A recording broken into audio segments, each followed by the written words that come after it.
എല്ലാ പ്രേക്ഷകർക്കും സ്വാഗതം. നിങ്ങൾ കാണുന്നത് വെല്ലി വൈറ്റ് ടൂത്ത് പേസ്റ്റ് പ്രസന്റ് അമൃത് വേണി ഹെയർ എലക്സർ ഫ്ലവേഴ്സ് 1 കോടി. ആരുമില്ലാത്തവർക്ക് ദൈവം കൂട്ടിന് വരും. ഇത് ആളുകൾ പൊതുവെ പറയുന്ന ഒരു കാര്യമാണ്. ഇവിടെ ആരുമില്ലാത്തൊരു പെൺകുട്ടിക്ക് വല്യച്ഛൻ ദൈവത്തിന്റെ വേഷത്തിൽ വരുന്നു. ഒരു വല്യച്ഛനും മകളും തമ്മിൽ അനാഥത്വം അകറ്റുന്നതിന്റെ കഥ കൂടിയാണ് ഇന്ന് ഈ വേദിയിൽ അനാവരണം ചെയ്യപ്പെടുന്നത്. അതിനൊപ്പം എന്നോട് മത്സരിക്കാൻ വരികയാണ് പാലക്കാട് നെന്മാറയിൽ നിന്ന് അഞ്ജു. അറിവിന്റെ നിറവിലേക്ക് ജീവിതത്തിന്റെ തിരിച്ചറിവുകൾ നൽകിയ കരുത്തുമായി ചുവടുവെക്കുകയാണ് പാലക്കാട് സ്വദേശിനി അഞ്ജു. അനാഥ ബാല്യത്തിൽ അഭയം നൽകിയവരുടെയും ജീവിത വഴികളിൽ തനിച്ചാകാതെ ചേർത്ത് പിടിച്ച വല്യച്ഛന്റെയും സ്നേഹത്തണലിലാണ് ഇപ്പോൾ അഞ്ജുവിന്റെ പ്രതീക്ഷകളും സ്വപ്നങ്ങളും. ഒരു അധ്യാപികയാകാനുള്ള ആഗ്രഹ സാക്ഷാത്കാരത്തിനായി B.Ed പഠനത്തിനുള്ള പണം സ്വയം കണ്ടെത്തുകയാണ് അഞ്ജുവിന്റെ ലക്ഷ്യം. ഏതൊരു പെൺകുട്ടിയും പകച്ചു നിന്നു പോകുന്ന പ്രതികൂല ജീവിത സാഹചര്യങ്ങളെ ധീരമായി അതിജീവിച്ച ആത്മവിശ്വാസത്തിന്റെ പുഞ്ചിരിയുമായി ഫ്ലവേഴ്സ് 1 കോടിയുടെ വേദിയിലേക്ക് അഞ്ജു വരുന്നു.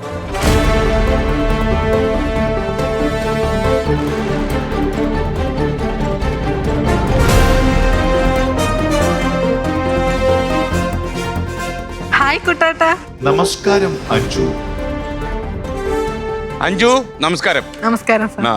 ഈ വേദിയിൽ വന്നപ്പോ ഒരു ചില്ലറ വിറകൽ അനുഭവപ്പെടുന്നു. അതെ, ഇപ്പൊ കുറച്ച് കുറവുണ്ട്. വിറക്കേണ്ട കാര്യമൊന്നുമില്ല. ഒന്നാമത് ഇയാള് കേരള കോളേജിൽ നിന്നല്ലേ മലയാളം എം എ എടുത്തു? അതെ അതെ. ഏത് വർഷം പാസ്സായത്? ഞാനിപ്പോ ഈ 2023. ഞാൻ എത്രയോ കാലം മുമ്പ് ആ കോളേജ് മാഷായിരുന്നു. ഞാൻ കഴിഞ്ഞ സീസണിൽ ഞാൻ കണ്ടിട്ടുണ്ട് സാർ അവിടുത്തെ മാഷായിരുന്നു പറയുന്നത് ഞാൻ കേട്ടിട്ടുണ്ട് അല്ലേ? ഓക്കെ. അവിടെ ഞാൻ കുറച്ചു കാലം ഉണ്ടായിരുന്നുള്ളൂ. പക്ഷെ എപ്പോഴും കേരള ഓർമ്മ എൻ്റെ മനസ്സിലൊരു നല്ല ഓർമ്മയാണ്. അതെ. കാരണം ഒന്നാമത് അവിടുത്തെ നല്ല കോളേജ്, നല്ല കുട്ടികൾ, നല്ല അന്തരീക്ഷം. അപ്പം പിന്നെ ഞാൻ ആദ്യമായിട്ടൊരു കോളേജിൽ പഠിപ്പിക്കുന്ന അവിടെയാണ്. അപ്പൊ അങ്ങനെ പലതുകൊണ്ടും ആ കോളേജ് എനിക്ക് വളരെ ഇഷ്ടപ്പെട്ട കോളേജാണ്. അപ്പൊ അവിടുത്തെ വിദ്യാർത്ഥിനിയല്ലേ താങ്കൾ? അപ്പൊ അതുകൊണ്ട് താങ്കൾക്ക് ഒരു രീതിയിലും പേടിക്കേണ്ട കാര്യമില്ല. എന്ത് വന്നാലും നമ്മൾ നേരിടും. അഥവാ ഈ പരീക്ഷണത്തിൽ നമ്മൾ പരാജയപ്പെട്ട സുഖമായിട്ട് നമ്മളങ്ങ് പോകും. അത്രേ ഉള്ളൂ. അപ്പൊ റെഡിയല്ലേ? അപ്പൊ എവിടെയാ താമസിക്കുന്നത്? നെന്മാറ വല്യച്ഛന്റെ വീട്ടിലാണ് അല്ലേ? അപ്പം സ്വാഭാവികമായിട്ടും പ്രേക്ഷകർക്ക് ഒരു സംശയം തോന്നും, ഈ ദൈവമായിട്ട് വന്ന വല്യച്ഛൻ ആരാന്നുള്ളത്. വല്യച്ഛനെ പരിചയപ്പെടാം. വല്യച്ഛന്റെ പേര് വാസു. അങ്ങ് ശരിക്കും ഒറിജിനലി നെന്മാറക്കാരനാണോ? അതെ അതെ അതെ. അപ്പൊ അവിടെ എത്ര കാലമായി നെന്മാറയായിട്ട്? അവിടെ ഞാൻ ജനിച്ചപ്പോ മുതലേ അവിടെ തന്നെ. അപ്പൊ ജോലി കൊച്ചിയിലാണ് അല്ലേ? ദേവരാജ് കോളേജിന്റെ സെമിനാരിൽ കുക്കായിട്ട്. സെമിനാരിൽ കുക്കായിട്ട്, മെയിൻ കുക്കായിരിക്കും. അതെ. മാസ്റ്റർ ഷെഫ് ഒരാളേ ഉള്ളൂ. അല്ല, ഒരാളെ ഉള്ളെങ്കിലും മെയിൻ ഷെഫാണല്ലോ. നമ്മള് കീഴോട്ടുമെങ്കിലും മേലോട്ടുമെങ്കിലും നമ്മൾ മാത്രമേ ഉള്ളൂ. അപ്പൊ നമ്മളാണല്ലോ മാസ്റ്റർ. ഓക്കെ. അപ്പൊ എന്തൊക്കെ ഉണ്ടാക്കാൻ പറ്റും? അവിടെ ഒരാഴ്ചക്കുള്ള മെനു ഉണ്ട്. ആ മെനു അനുസരിച്ച് ഉണ്ടാക്കണം. ഓക്കെ. പിതാക്കന്മാർക്ക് സാധാരണ എന്തൊക്കെയാ ഇഷ്ടം? അവര് നോൺ വെജിറ്റേറിയൻ ആണോ? നോൺ വെജാ. അപ്പൊ ഈ കുക്കിനെ കാണുമ്പോൾ നമുക്ക് മനസ്സിനൊരു ചെറിയ ബഹുമാനം തോന്നും. കാര്യം വല്ലതും ഉണ്ടാക്കി തരുന്ന ആളാണല്ലോ എന്നുള്ള ഒരു തോന്നൽ. അവിടെ ഇപ്പൊ 15 വർഷത്തോളായി. 2008 മുതൽ 2009 അവിടെ ഉണ്ട് അല്ലേ? ഓക്കെ. അപ്പൊ നമുക്ക് കുറച്ച് കാര്യങ്ങളൊക്കെ ചോദിക്കാനുണ്ട്. കുഴപ്പമില്ല. താങ്കൾ? വിനീത്. ഇദ്ദേഹത്തിന്റെ ബ്രദറായിട്ട് വരും. ഇദ്ദേഹത്തിന്റെ മകനാണല്ലേ? താങ്കൾ കുറച്ചു കാലം ഗൾഫിലൊക്കെ പോയോ? അതെ. എന്നിട്ട് എങ്ങനെ ഉണ്ടായിരുന്നു? കുഴപ്പമില്ല, നന്നായിരുന്നു. ഇനി തിരിച്ചു പോന്നോ? തിരിച്ചു വന്നു. എന്താ കാര്യം? ഒന്നുമില്ല, പ്രത്യേകിച്ച് പ്രശ്നമൊന്നുമില്ല. ഗൾഫിൽ നിന്ന് എല്ലാവരും പോകുന്ന അവിടെ ആളുണ്ടേ? എങ്ങനെയല്ല, വീട്ടിലെ ആളില്ലാത്തോണ്ടാണ്. അപ്പൊ ഇപ്പൊ ജോലി ഇവിടെ കിട്ടിയോ? ഇല്ല, ഇവിടെ PSC നോക്കുന്നുണ്ട്. PSC കയറി പറ്റി അല്ലേ? ഓക്കെ, നന്നായിരിക്കട്ടെ. അപ്പൊ നമുക്ക് ഇവിടുത്തെ നിങ്ങളുടെ ജോലി എന്താണെന്നറിയോ? ഇവിടെ എപ്പോഴെങ്കിലും സംശയം വരിക, വിജ്ഞാനം എവിടെങ്കിലും പോയി തടഞ്ഞു നിൽക്കുക, അവിടെയൊക്കെ ഒന്ന് ഉന്തി വിടുക, ഒന്ന് സഹായിക്കുക. ഇത്രയേ ഉള്ളൂ. ഓക്കെ. അപ്പൊ തകർക്കണം നമുക്ക്. Okay, ready. എന്തായാലും അവർക്ക് സന്തോഷമായി. അവര് വാളും പരിചയം എടുത്തിറങ്ങും. അഞ്ജു ഈ വല്യച്ഛന്റെ വീട്ടിലാണ് താമസം അഞ്ജു അല്ലേ? അവര് വല്യച്ഛൻ എത്ര മക്കള്? 2 മക്കള്. 2 മക്കളുണ്ട്. ഇദ്ദേഹവും പിന്നെ ഇദ്ദേഹത്തിന്റെ ഒരു ചേട്ടനുണ്ട്. ആ ചേട്ടൻ എന്ത് ചെയ്യുന്നു? ഗൾഫിലാണ്. ഓ, ഇവര് കുടുംബത്തോടെ ഗൾഫിലാണ്. ഓക്കെ. അപ്പോ അഞ്ജു ഈ വല്യച്ഛന്റെ വീട്ടിൽ താമസിക്കാനുണ്ടായ സാഹചര്യം എന്താണ്? അതായത് മുന്നോട്ട് നമ്മളാരും വേറെ ആരും നോക്കാനില്ല എന്നൊരു സിറ്റുവേഷൻ വന്നപ്പോ അപ്പോ നമ്മളെ ഏറ്റെടുത്ത് വളർത്തിയതാണ് വല്യച്ഛൻ അല്ലേ? അപ്പൊ വല്യച്ഛൻ ഇല്ലാതെ നമ്മൾ റോഡിലായി പോയല്ലേ? അങ്ങനെയല്ല, എന്നാലും അല്ല, ആരും ഇല്ലാത്ത അവസ്ഥയില്ലേ? ആരും ഇല്ലാന്ന് പറയുമ്പോ അമ്മയുണ്ട്. പെൺകുട്ടിയാകുമ്പോ നമുക്ക് എപ്പോഴും ഒരു താങ്ങും തണലും എപ്പോഴും ആവശ്യമാണല്ലോ. ഒരു പ്രായം വരെ നമ്മൾക്കത് ആവശ്യമുണ്ടല്ലോ. അപ്പൊ ആ സമയത്ത് അങ്ങനെ ആരും ഇല്ലാന്ന്. അമ്മ തണലായി നിന്നില്ലേ? അമ്മ ആദ്യമൊന്നും തണലായിരുന്നില്ല, ഇപ്പൊ തണലാണ്. ആദ്യം അമ്മ അങ്ങനെ തണലാവാൻ പറ്റിയില്ല അല്ലേ? ഇല്ല, അമ്മയ്ക്ക് എന്താ ശരിക്കും നിങ്ങളുടെ അമ്മയുടെയും അച്ഛന്റെ ജീവിതത്തിൽ സംഭവിച്ചത്? അവരുടേത് ഒരു പ്രണയ വിവാഹം ആയിരുന്നു. എവിടെ വെച്ചാ അവര് കല്യാണം കഴിച്ചത്? വിവാഹം എന്ന് പറയുന്നതിനേക്കാൾ ഒരു ഒളിച്ചോട്ടമായിരുന്നു. ഒളിച്ചോടി? ആ, നെന്മാറയിൽ ഒളിച്ചോടിയോ? അല്ല, അയിലൂരാണ് അയിലൂര് വീട്. അപ്പൊ അവരവിടുന്ന് ഒളിച്ചോടി വയനാട്ടിലോട്ട് എന്തായിരുന്നു ഒളിച്ചോടി പോയത്. എന്നിട്ട് അങ്ങനെ ഇവര് എവിടെ വെച്ചാ കണ്ടുമുട്ടിയത്? അത് 2 ദിവസത്തെ പ്രണയം. 2 ദിവസം? അല്ല, 2 ദിവസം മതിയല്ലേ? അങ്ങനെയാണ് എന്നോട് അമ്മ പറഞ്ഞത്. കണ്ടു, ഇഷ്ടപ്പെട്ടു, പിന്നെ അങ്ങനെ ഒരുമിച്ച് ജീവിക്കാൻ തീരുമാനിച്ചു. വീട്ടിൽ വന്ന് അച്ഛന്റെ ഫാമിലി വീട്ടിൽ വന്ന് പെണ്ണ് ചോദിച്ചു. അപ്പൊ അവര് അച്ഛന്റെ ബാക്ക്ഗ്രൗണ്ട് അന്വേഷിച്ചപ്പോ കൊടുക്കാൻ ബുദ്ധിമുട്ടാണെന്ന് പറഞ്ഞപ്പോ. മലയാളി തന്നെയാണോ? ആ, മലയാളിയാണ്. അടുത്താണ്, കുറച്ച് ദൂരം തന്നെ ഉള്ളൂ. ഒരു 6 കിലോമീറ്റർ. അമ്മയുടെ വീട്ടിൽ നിന്ന് ഒരു 6-7 കിലോമീറ്റർ അത്ര തന്നെ ഉള്ളൂ. അച്ഛന്റെ പേരെന്താ? ചെന്താമര. എന്താ അങ്ങനെ പേര്? അത് എനിക്കറിയില്ല. അല്ല, പുള്ളിനെ കണ്ടാണെങ്കിൽ എനിക്ക് സമയത്ത് കണ്ടാണ് ഞാൻ ചോദിച്ചിട്ടുണ്ടാവും എന്താ അങ്ങനെ. പാലക്കാടൊക്കെ അങ്ങനെ പേരുണ്ടോ? ഞാൻ ഉണ്ട്, കുറെ പേർക്കുണ്ട് ചെന്താമര അങ്ങനത്തെ. ഞാനും അതെ, ഒരു റെയർ നെയിം. എനിക്ക് ആ പേര് ഇഷ്ടപ്പെട്ടിട്ടു. അതെ, പൂവിന്റെ ഒക്കെ പേരാണ്. വിളിക്കാനൊക്കെ രസമുണ്ടല്ലോ, ചെന്താമരേ. രസമുള്ളൂ. പുള്ളി അത്ര രസമുള്ള പാർട്ടിയല്ല. പുള്ളി രസമുള്ള പാർട്ടിയല്ലെന്നാണോ പറയുന്നത്? ഓക്കെ. അങ്ങനെ അവര് വയനാട്ടിലേക്ക് ഒളിച്ചോടി.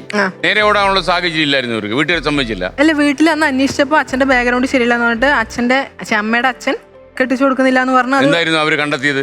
അതെനിക്കറിയില്ല. അവര് അത്ര ജോലിയൊന്നും ഇല്ല, അങ്ങനെ ഒരു ബാക്ക്ഗ്രൗണ്ട് ആയിരുന്നിരിക്കണം. അങ്ങനെ പറഞ്ഞിട്ടാണ് അച്ഛന് കെട്ടിച്ചു കൊടുക്കില്ല പറഞ്ഞപ്പോ ഇവര് രണ്ടുപേരും കൂടെ തീരുമാനിച്ചാണ് ഒളിച്ചോടാൻ.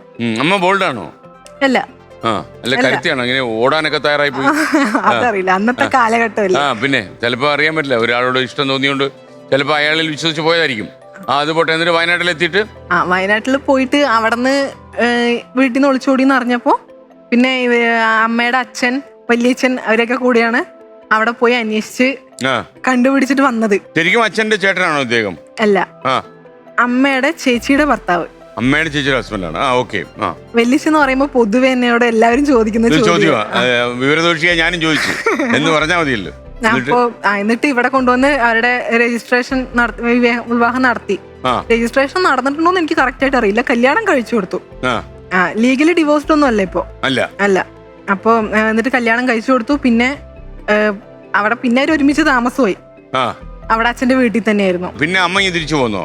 ഇല്ല, അന്ന് അവിടെ താമസിക്കുന്ന സമയത്ത് കല്യാണം കഴിഞ്ഞ് കുറച്ച് കഴിഞ്ഞപ്പോ ഏട്ടനുണ്ടാവും, മൂത്ത ചേട്ടനുണ്ടായി. അത് കഴിഞ്ഞ് പിന്നെ പുള്ളി പിന്നെയും നാട് വിട്ടുപോയി. അങ്ങനെ ഒരു സ്വഭാവം ഉണ്ടായിരുന്നു. അല്ല, നാട് വിട്ട് വെറുതെ എവിടേക്കോ പോയി. എനിക്ക് എവിടേക്കാന്ന് കറക്റ്റ് ആയിട്ട് അറിയില്ല. അങ്ങനെ പോയി. എന്നിട്ട് പിന്നെയും പറയാണ്ട് പോയി. അമ്മയ്ക്ക് അറിയൊന്നും അറിയില്ലായിരുന്നു. എന്നിട്ട് പിന്നെയും ഇങ്ങനെ അച്ചാച്ചനൊക്കെ അങ്ങനെ സംസാരിച്ച് പിന്നെയും പുള്ളിനെ കൊണ്ടുവന്നു. പിന്നെയും പുള്ളി എന്നെ പ്രസവിച്ച് ഒരു 6 മാസം ഉള്ള സമയത്താണ് പിന്നീട് പുള്ളി പോയത്. പിന്നീട് പുള്ളി പോയപ്പോ പുള്ളിയുടെ ചേച്ചിയുടെ മോളെയും കൂടെ കൊണ്ടുപോയത്. അവരുടെ സ്വന്തം സഹോദരിയുടെ മകളെ. അതെ, അവളെ കൊണ്ടുപോയി കല്യാണം കഴിച്ചു പോയി. കല്യാണം കഴിച്ചു. അവർ രണ്ടും കൂടെ ഒളിച്ചോടി പോയി. പക്ഷെ അത് ഒരു മുറയാണോ? അല്ലല്ലോ. അല്ലല്ല, മുറ തെറ്റി പോയി. അല്ല, അങ്ങനെ മുറയൊന്നും അല്ലല്ലോ. ശരിക്കും അങ്ങനെ തമിഴ്നാട്ടിലൊക്കെ അങ്ങനെ ഉണ്ട് തോന്നുന്നു. തമിഴ്നാട്ടിലുണ്ട്. തമിഴ്നാട്ടിലെ ചേച്ചിയുടെ മകളെ കല്യാണം കഴിക്കാം. അല്ല, പക്ഷെ ഓൾറെഡി മാമൻ എന്ന് പറയും. കല്യാണം കഴിച്ച് 3 വർഷം ആകുമ്പോഴേക്കും ഇങ്ങനെ പോകേണ്ട കാര്യമില്ലല്ലോ. അപ്പോഴേക്കാണല്ലോ പോയത് പുള്ളി. ഓക്കെ. എന്നിട്ട് അവരിപ്പോ എവിടെയുണ്ട്? അവര് തമിഴ്നാട് അവിടെ തന്നെയാണ്. എന്ന് വെച്ചാൽ പുള്ളിയുടെ അച്ഛന്റെ സിസ്റ്റേഴ്സ് ഉണ്ട്. അവരൊരു 3-4 പേരുണ്ട്. അവരെല്ലാം തമിഴ്നാട് തന്നെയാണ്. അവരുടെ കൂടെ അവരാണ് അന്ന് എല്ലാം ഹെൽപ്പും ചെയ്ത് കൊടുത്തത്. നമുക്ക് അന്ന് അറിയില്ലായിരുന്നു. പിന്നീടാണ് അറിഞ്ഞത് അവരാണ് എല്ലാം സഹായം ചെയ്തത് എന്നുള്ളത്. അപ്പൊ ഇദ്ദേഹം സ്ഥലം വിട്ടതോടെ അമ്മയ്ക്ക് എന്തെങ്കിലും ജോലി ഉണ്ടായിരുന്നോ? അന്ന് വീട്ടിൽ ചായക്കടയൊക്കെ ഉണ്ടായിരുന്നു എന്ന് പറഞ്ഞു കേട്ടിട്ടുണ്ട്. അല്ലാതെ വേറെ ഒന്നുമില്ല. പിന്നെ കൂലിപ്പണിയല്ല അന്ന് പൊതുവെ എല്ലാവരും അതന്നെയല്ല, കൂലിപ്പണി. പിന്നെ മറ്റേ തൃശ്ശൂരൊക്കെ കൊയ്യാൻ വരുമായിരുന്നു. അന്ന് പാലക്കാട് പൊതുവെ എല്ലാവരും ചെയ്യുന്ന ഒരു പണിയായിരുന്നു. ഒരു സെറ്റായിട്ട് കുറെ പേരുണ്ടാവും, എല്ലാവരും കൊയ്യാനായിട്ട് വരിക. അപ്പൊ അതായിരുന്നു പണി. വേറെ പ്രത്യേകിച്ച് പണിയൊന്നും ഉണ്ടായിരുന്നില്ല. അപ്പൊ ഈ വയനാട്ടിൽ നമ്മ എപ്പോഴാ നെന്മാറയ്ക്ക് നിങ്ങൾ പറഞ്ഞ സ്ഥലത്തേക്ക് പോകുന്നത്? ആ സ്ഥലം ഏതായിരുന്നു? അത് നെന്മാറയിൽ തന്നെ. അയിലൂർ തന്നെയാണ് അമ്മയുടെ വീടും, അയിലൂർ തന്നെയാണ് അച്ഛന്റെ വീടും.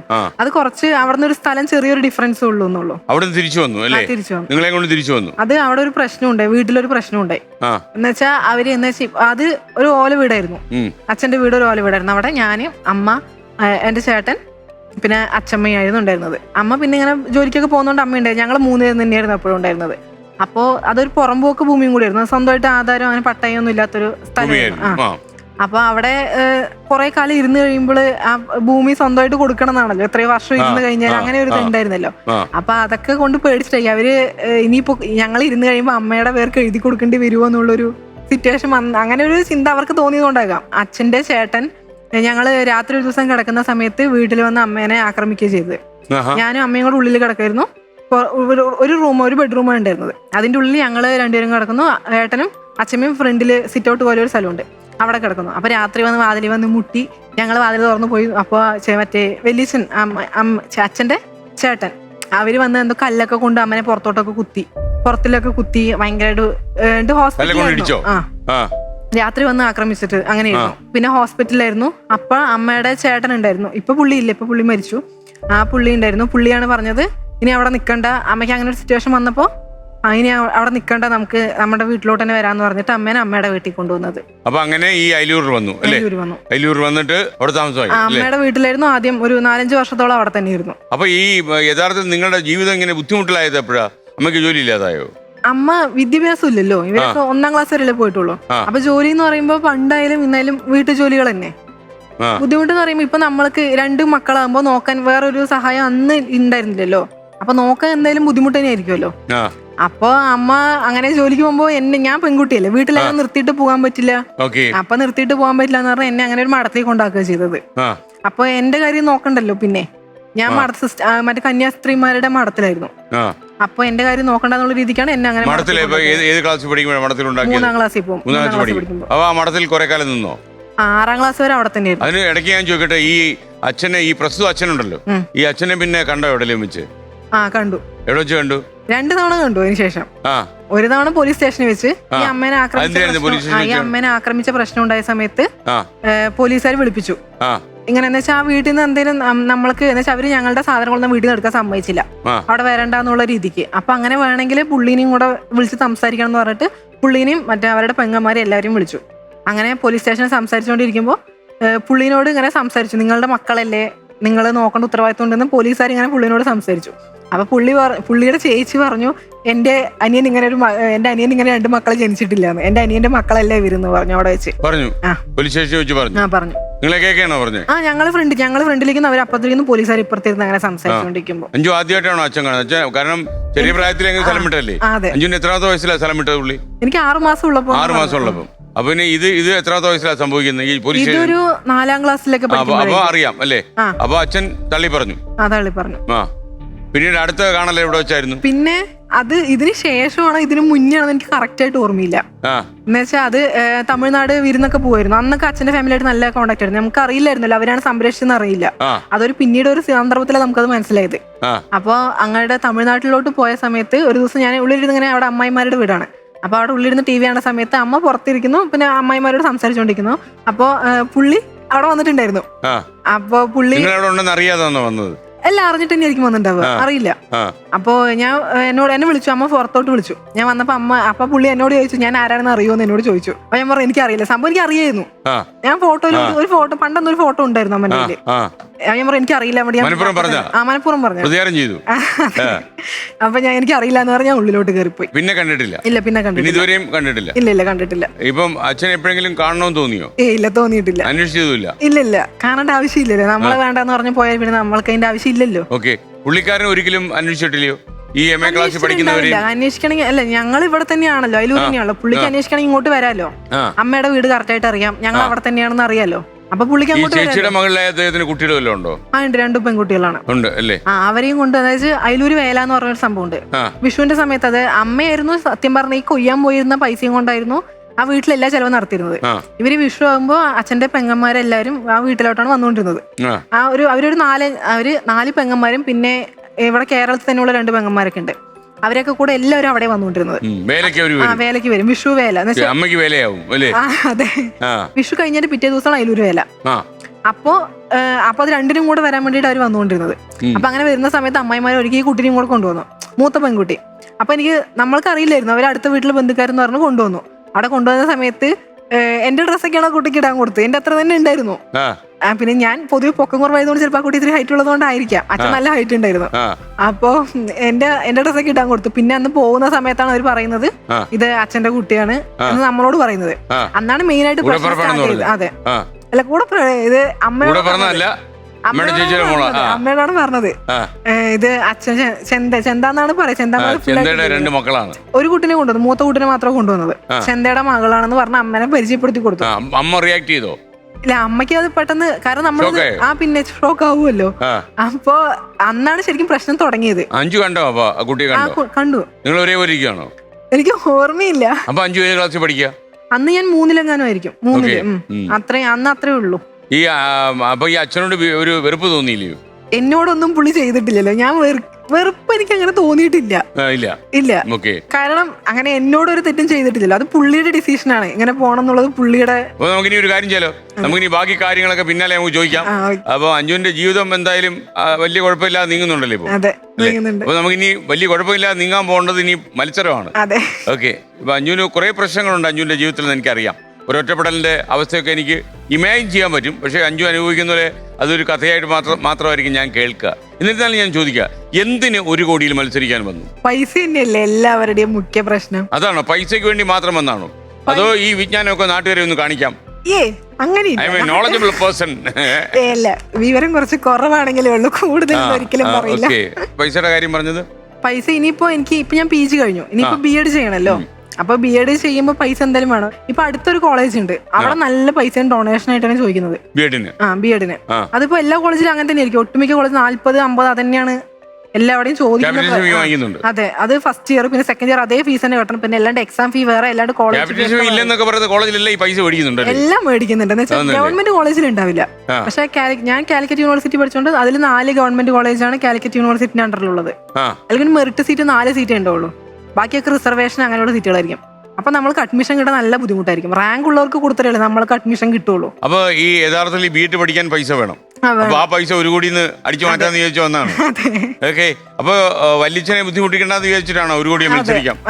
വല്യച്ഛന് ബുദ്ധിമുട്ടാവും. ഞാന് പറഞ്ഞിട്ടുണ്ടായിരുന്നു B.Ed ചെയ്യണം. അപ്പൊ അറിയാം ഇത്രയും പൈസന്റെ ചെലവുണ്ടെന്ന് അറിയാം.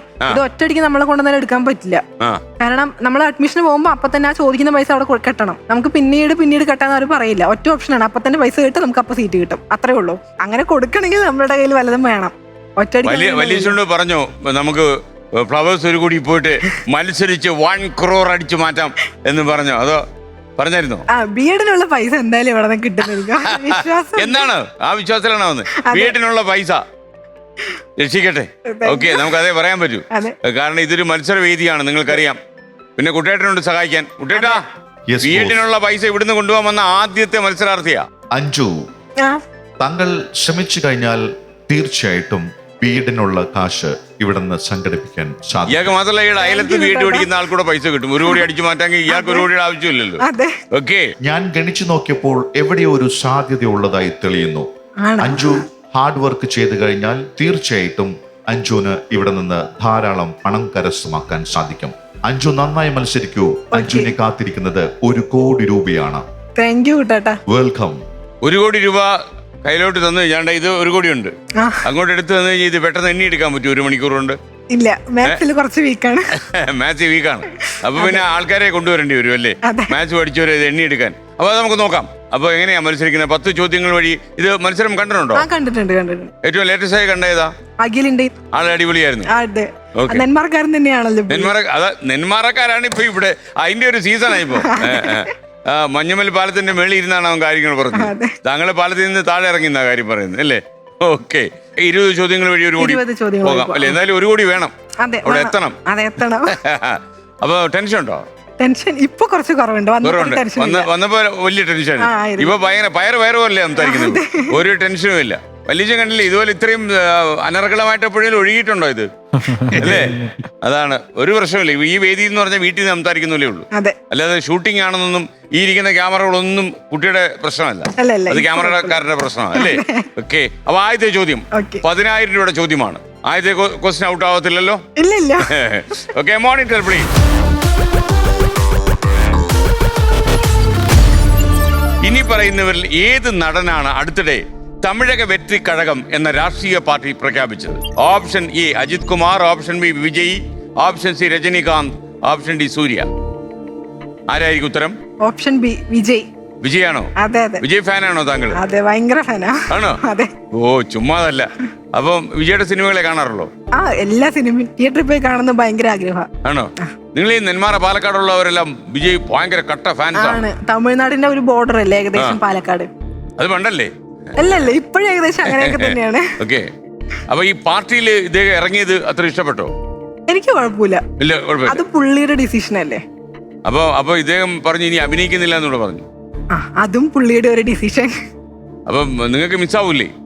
മിസ്സാവും. പക്ഷേ പുള്ളിയുടെ കയ്യിൽ ഞാൻ ചിന്തിച്ചതെന്ന് വെച്ചാൽ ആ സമയത്ത് കുറെ സോഷ്യൽ മീഡിയയിൽ ഞാൻ ഇങ്ങനെ കണ്ടു അതിനെ വിമർശിച്ചിട്ടുള്ള രീതി. എനിക്ക് തോന്നി പുള്ളിയുടെ ഏത് സിനിമ സെറ്റിലായാലും എപ്പോഴും പ്രശ്നം ഓരോ റെയ്ഡും സംഭവങ്ങളും. പുള്ളിയുടെ കയ്യിൽ ഇല്ലാത്തത് ഒരു പവറാണ്. ഈ രാഷ്ട്രീയത്തിലൊക്കെ വന്നാൽ പുള്ളിക്ക് കിട്ടുന്നത് ഒരു പവറായിരിക്കും. എനിക്ക് പവർഫുൾ മാനാകട്ടെ. അതെ. അപ്പൊ ഓക്കെ, അപ്പൊ ഞാൻ ലോക്ക് കേട്ടോ, ഞാൻ ലോക്ക് ചെയ്തു. ഓക്കെ, ഞാൻ പൂട്ടി വിജയ്. അതെ. വല്യച്ഛൻ ഇതിൽ ഡൗട്ട് എന്തെങ്കിലും ഉണ്ടോ? ഇല്ല. ഓപ്ഷൻ ബി വിജയ്, താങ്കൾ പറഞ്ഞ ഉത്തരം ശരിയാകുന്നു. അപ്പൊ സിംപിളി പറഞ്ഞാൽ therefore 1 കോടിയിലേക്കുള്ള യാത്ര ഇങ്ങനെ ആരംഭിച്ചു കഴിഞ്ഞു. ഓക്കെ, ഈ സെമിനാരി പോയതിനു ശേഷം അവിടുത്തെ ജീവിതം എങ്ങനെയായിരുന്നു? സിസ്റ്റർമാരുടെ കോൺവെന്റ്. അല്ലെ, കോൺവെന്റ് ആയിരുന്നു. സിസ്റ്റർമാരുടെ കോൺവെന്റ് ആയിരുന്നു. മഠത്തില്. ഈ മഠത്തിൽ കൊണ്ടുവിട്ടതാരാ? അമ്മ. വേറെ മാർഗമില്ലാത്ത പഠിക്കാൻ വേണ്ടി കൊണ്ടുവിട്ടാണോ? അതിങ്ങനെ അന്നൊക്കെ പാലക്കാടൊക്കെ ഒരുപാട് പേര് പണ്ടത്തെ കാലത്ത് ഉണ്ടാവും. ഇപ്പൊ എന്റെ പ്രായത്തിലുള്ളവരോടൊക്കെ ചോദിച്ചാൽ അവിടെ ഒട്ടുമിക്ക ആൾക്കാരും ഇതേപോലെ സിസ്റ്റർമാരുടെ കോൺവെന്റിൽ നിന്ന് പഠിച്ചവരായിരിക്കും. കാരണം പൈസ അടക്കണ്ടേ? ഇല്ല, ഫ്രീ ആണ്. നമ്മളൊന്നും അടയ്ക്കണ്ട. നമുക്ക് വേണ്ട സോപ്പ്, എണ്ണ എല്ലാം അവിടെ തരും. ഒരു മാസം എത്തുമ്പോൾ നമ്മൾ ഒരു സ്ഥലത്ത് പോയി നിൽക്കും. അപ്പൊ നമ്മൾക്ക് ഒരു മാസത്തേക്ക് വേണ്ട സാധനങ്ങളെല്ലാം നമുക്ക് തരും. ഒന്നും നമ്മൾ കരുതണ്ട. നമ്മൾ എന്താ ചെയ്യേണ്ടത്? അവർക്ക് ചെയ്ത് കൊടുക്കേണ്ടത് നമ്മൾ അവിടെ നിന്ന് പഠിക്കുക. പിന്നെ അവിടുത്തെ മറ്റേ അത്യാവശ്യം നമ്മളവിടെ ജോലിയൊക്കെ ചെയ്യണോ? ജോലി ചെയ്യണം. എന്തൊക്കെ ജോലി ചെയ്യണ്ടേ? അതിപ്പോ നമ്മളിപ്പോ 4ാം ക്ലാസ് വരെ നമ്മളൊന്നും ചെയ്യണ്ട.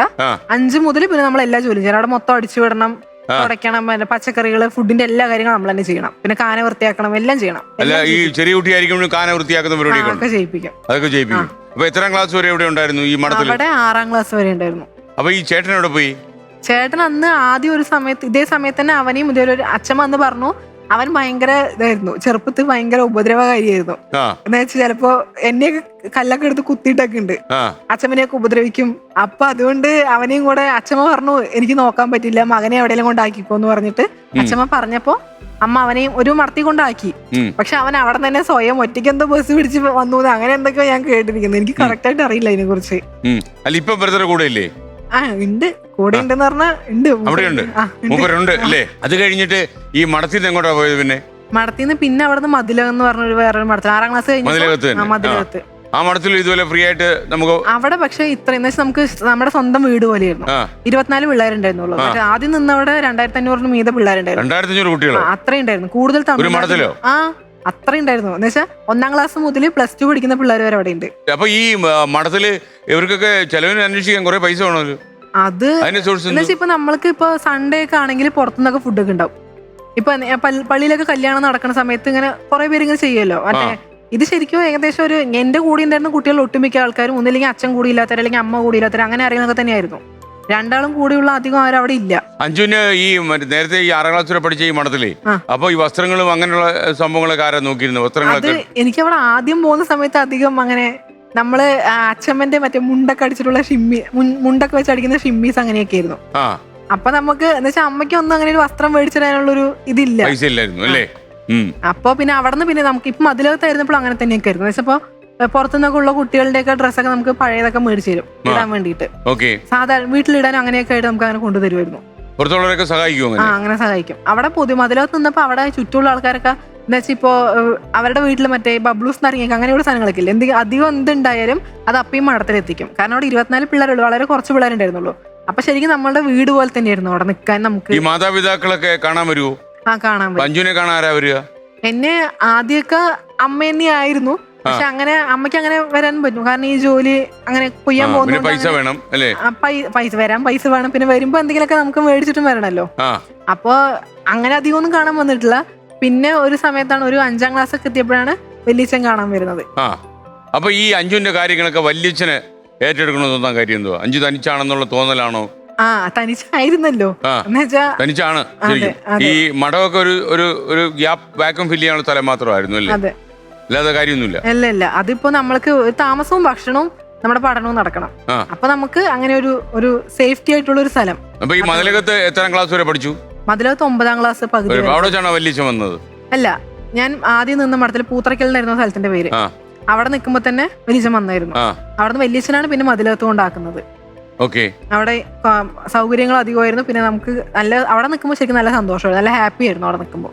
അപ്പൊ വല്യച്ഛനോട് ചോദിക്കാം, ഈ അഞ്ജുനെ വല്യച്ഛൻ ഏറ്റെടുക്കാൻ തീരുമാനിച്ചത് ഈ കുട്ടിക്ക് ആരുമില്ല എന്നൊരു തോന്നലിനാണോ? പലപ്പോഴും ഈ കാണാൻ പോകുന്ന സമയത്ത് ഈ നോമിനി ഒരാൾ വേണമല്ലോ, ഒരു പേര് വേണം. അപ്പൊ ആ മഠങ്ങളിൽ പോകുമ്പോ ആ നോമിനി വെക്കാൻ ആരും ഇല്ല എന്നൊരു അവസ്ഥ നമ്മുടെ മുമ്പിൽ വന്നു പെടുകയാണ്. ആ അപ്പം ഞാൻ നോമിനിയായിട്ട് നിന്ന് പിന്നെ ആ പഠന കാര്യങ്ങളും ഞാൻ അതിന് ശേഷമാണ് പിന്നെ ശ്രദ്ധിക്കാൻ തുടങ്ങിയത്. ആ. ഈ ഒറ്റയ്ക്ക് ആരും ഇല്ല എന്ന് പറഞ്ഞ് പോകുമ്പോൾ ഞാനൊരു പ്രാവശ്യം ഒരു ചോക്ലേറ്റുമായിട്ട് ചെന്നിട്ട് ഇവളുടെ മുഖത്തെ സന്തോഷം കണ്ട സമയത്ത് ആ നമ്മുടെ മനസ്സിൽ നിന്ന് അറിയാതെ ഒരു വിമ്മൽ വരും. അതിന് ശേഷമാണ് പിന്നെ ഈ കുട്ടികളുടെ പഠിപ്പിനെ ബാധിക്കുന്നു എന്ന് തോന്നിക്കഴിഞ്ഞപ്പോൾ പിന്നെ എങ്ങനെയും പഠിച്ച് ഒരു ജോലി ആക്കി കൊടുക്കുക എന്നുള്ള ഒരു ആശയം എൻ്റെ മനസ്സിൽ. അതിനുശേഷം എനിക്ക് ജോലിയൊന്നും ഉണ്ടായിരുന്നില്ല, ഒക്കെ ചെറിയ ചെറിയ ജോലികൾ ചെയ്തിട്ടാണ് ഞാനിങ്ങനെ. അല്ല, അങ്ങേക്ക് ഒരാളുടെ സംരക്ഷണം കൂടി ഏറ്റെടുക്കാനുള്ള സാമ്പത്തിക സാഹചര്യമൊക്കെ ഉണ്ടായിരുന്നു? സാമ്പത്തികം ഒന്നുമില്ല, പക്ഷെ നമ്മൾ ചെയ്യാന്നുള്ള ഒരു മനസ്സ് ഇങ്ങനെ ഇതായി. പിന്നെ അത് തന്നെയല്ല, ഞാൻ ഹോട്ടലിലാണ് ജോലി ചെയ്തുകൊണ്ടിരുന്നത്. അതിൽ എന്ത് ജോലി എടുക്കുമായിരുന്നു? ഹോട്ടലിൽ ഞാൻ ഓൾറൗണ്ടർ ആയിരുന്നു. നമ്മുടെ കലാഭവന്റെ അടുത്താണ്, നോർത്തില്, കൊച്ചിയില്. അതെ. അതിന്റെ അടുത്ത് തന്നെ ഒരു ഹോട്ടലായിരുന്നു. അവിടെ ഒരു 20 വർഷത്തോളം ജോലി ചെയ്തു. 20 കൊല്ലം. പിന്നെ അവിടുന്ന് അതിനുശേഷമാണ് നമ്മള് പിന്നെ അതെ. അപ്പൊ അങ്ങനെ ഞാൻ പറയുമായിരുന്നു, ഒരു കൊച്ചിനെ കൂടെ അങ്ങനെ സംരക്ഷിക്കേണ്ട ഒരു അവസ്ഥയുണ്ട്, അപ്പൊ അതിനെ പഠിപ്പിക്കണം. അതിന് ആരും ഇല്ല എന്നുള്ള ഒരു ആശയം വന്നിട്ട് അവരുടെ മുമ്പിലേക്ക് ഒരു ജോലിയായിട്ടുള്ള ഒരു കുട്ടിയായിട്ട് പിന്നെ കാണിച്ചു കൊടുക്കണം. ഞാൻ ഇടയ്ക്ക് അവരെയും ഓർമ്മിപ്പിക്കാറുണ്ട്. അഞ്ജുവിന്റെ അമ്മ വല്ലതും ആവശ്യപ്പെട്ടോ ഇങ്ങനെ സഹായിക്കണം? ഇല്ല, അമ്മയ്ക്ക് പറഞ്ഞാലേ അമ്മ ഈ വീട് പണിയും അല്ലെങ്കിൽ പുറത്ത് പണിക്കൊക്കെ പോകുന്നവരാണ്. അതെ. അപ്പൊ ഈ കുട്ടികളിൽ അത്ര വലിയൊരു ശ്രദ്ധ ചെലുത്താൻ അവർക്ക് പറ്റുന്നില്ല. അവർക്ക് ജോലി ചെയ്യാൻ പോണല്ലോ അല്ലേ? അതെ. അഞ്ജുവിന്റെ ഒരു ബ്രദർ ഉണ്ടല്ലോ, അപ്പൊ അയാളുടെ കാര്യം ആര് നോക്കി? അല്ല, അന്ന് ചെറുപ്പത്തില് ഇവര് അമ്മന്റെ വീട്ടിൽ നിന്നിട്ട് അമ്മന്റെ അടുത്തുള്ള സ്കൂളിൽ പോയിക്കൊണ്ടിരുന്നു ആ പയ്യൻ. ഇപ്പൊ ഒരു ബാങ്കിൽ എന്തെങ്കിലും ജോലിക്ക് പോകുന്നുണ്ട്, HDFC ബാങ്കിലാണ്. അതെ. എനിക്ക് തോന്നുന്നു അതിലിപ്പോ പോയിക്കൊണ്ടിരിക്കുന്നു. വലിയ വരുമാനം ഒന്നും പറയാറായിട്ടില്ല സാർ. ഇല്ല. ജസ്റ്റ് കഴിഞ്ഞു പോകുന്നേ ഉള്ളൂ. അത്രേ ഉള്ളൂ. അപ്പൊ ഈ അമ്മ എവിടെയുണ്ട് ഇപ്പൊ? അമ്മ ചാലക്കുടിയിലൊരു വീട്ടിലാ ജോലി ചെയ്യുന്നത്. അഞ്ജുനെ കാണാൻ വരുമോ? അമ്മ അവിടെ ഒരു വയസ്സായ അമ്മനെയാണ് നോക്കാൻ നിൽക്കുന്നത്. അപ്പൊ അങ്ങനെ പെട്ടെന്ന് ഇട്ടിട്ട് വരാൻ പറ്റില്ലല്ലോ, അവർക്ക് വേറൊരാളെ അറേഞ്ച് ചെയ്യാണ്ട് അമ്മയ്ക്ക് വരാൻ പറ്റില്ലല്ലോ. അപ്പൊ അമ്മ 2 മാസം കൂടുമ്പോ ചിലപ്പോ 2-3 ദിവസം നിൽക്കാൻ വരും. അഞ്ജു അമ്മയും കൂടെ ഉള്ളൊരു ഒരു കെമിസ്ട്രി ബ്രേക്ക് ആയിട്ടുണ്ടോ? ഒരു താമരനൂല് പൊട്ടിയതുപോലെ തോന്നുന്നു. അതെ. അഞ്ജു അമ്മയോടുള്ള ഒരു അടുപ്പം കുറഞ്ഞു പോയിട്ടുണ്ടോ? അമ്മയ്ക്കോ? അമ്മയ്ക്കും അങ്ങനെ തന്നെയായിരുന്നു. അതെന്താണ്? അല്ല, എനിക്ക് തോന്നിയിട്ടുണ്ട് പണ്ട്.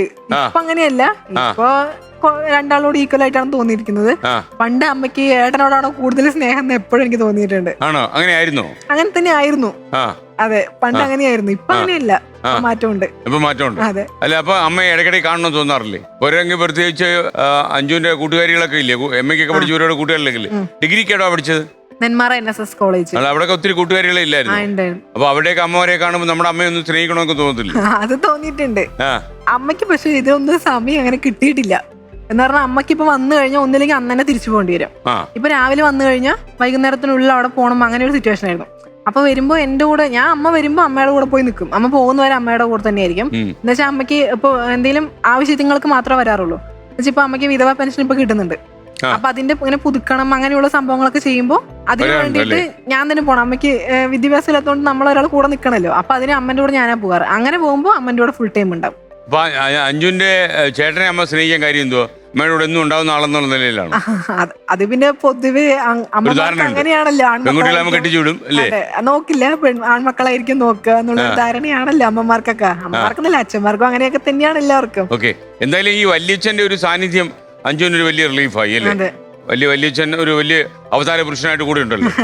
ഓക്കെ, അടുത്ത ചോദ്യം 20,000 രൂപ ക്വസ്റ്റ്യൻ, 20,000. Second question please.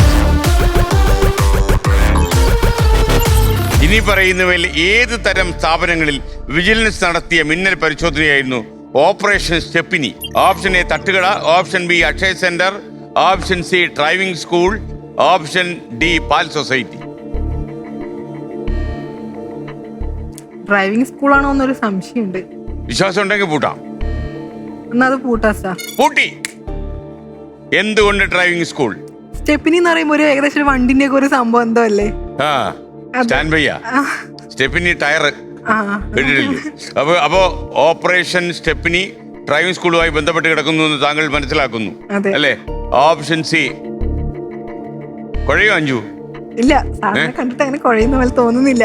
ഇല്ല, എന്നെ കണ്ട അങ്ങനെ തോന്നില്ലയോ? ഇല്ല. ഈ ഞാൻ എങ്ങനെയാണ് തങ്കപ്പതക്കത്തിൽ ശിവാജി ചേട്ടൻ അഭിനയിച്ചോലെ വരട്ടോ ഒന്ന് കുഴയ്ക്കാൻ വേണ്ടി? ഓപ്ഷൻ സി ഡ്രൈവിംഗ് സ്കൂൾ താങ്കൾ പറഞ്ഞ ഉത്തരം. വികാരഭരിതനാവുകയാണ് ഞാൻ. ഓക്കെ, ഹാർട്ട് ബീറ്റും ചെക്ക് കേട്ടോ. ചെക്ക് കുട്ടേട്ടാ. ഇതിന് ഹാർട്ട് ഉണ്ടോ? ഉണ്ടല്ലോ. 109. ഓക്കെ, കുഴപ്പമില്ല. ഹൃദയശുദ്ധിയുള്ള ആളാ അതെ. കേട്ടോ. ഓപ്ഷൻ സി താങ്കൾ പറഞ്ഞ ഉത്തരം കേളർമ കോളേജുകാരി ആ, തെറ്റാവാൻ സാധ്യതയുണ്ടെന്ന് ഞാൻ കാണുന്നില്ല. ഉത്തരം ശരിയാണ്. 20,000 രൂപ. ഇനി സ്ട്രെയിറ്റ് ആയിട്ട് നമ്മൾ അടുത്ത ചോദ്യത്തിലേക്ക്. Question 3, 30,000 rupees. Question please. അപ്പോൾ താങ്കൾക്കൊരു വീഡിയോ കാണിച്ചു തരാം. ആ.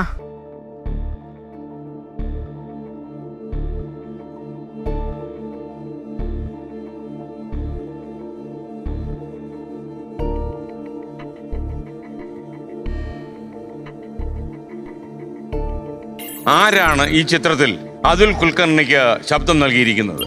Option A Suresh Gopi, option B Kunchacko Boban, option C Aju Varghese, option D Saiju Kurup. Option D Saiju Kurup. Saiju കുറുപ്പിന്റെ ശബ്ദമാണോ ഇത്? ആ അതെ. ഇതുപോലെ ഇരിക്കും അത്? ആ ഇതന്നെ സൗണ്ട് ഇതന്നെ. ആ ഇതന്നെ ശബ്ദം. ഉറപ്പാണോ? ആ ഉറപ്പാ. ഇതേതാ സിനിമ? സിനിമ ഞാൻ കണ്ടിട്ടില്ല ഇത്. സിനിമ ഇത് അന്തേരി എന്നുള്ളതാണ്.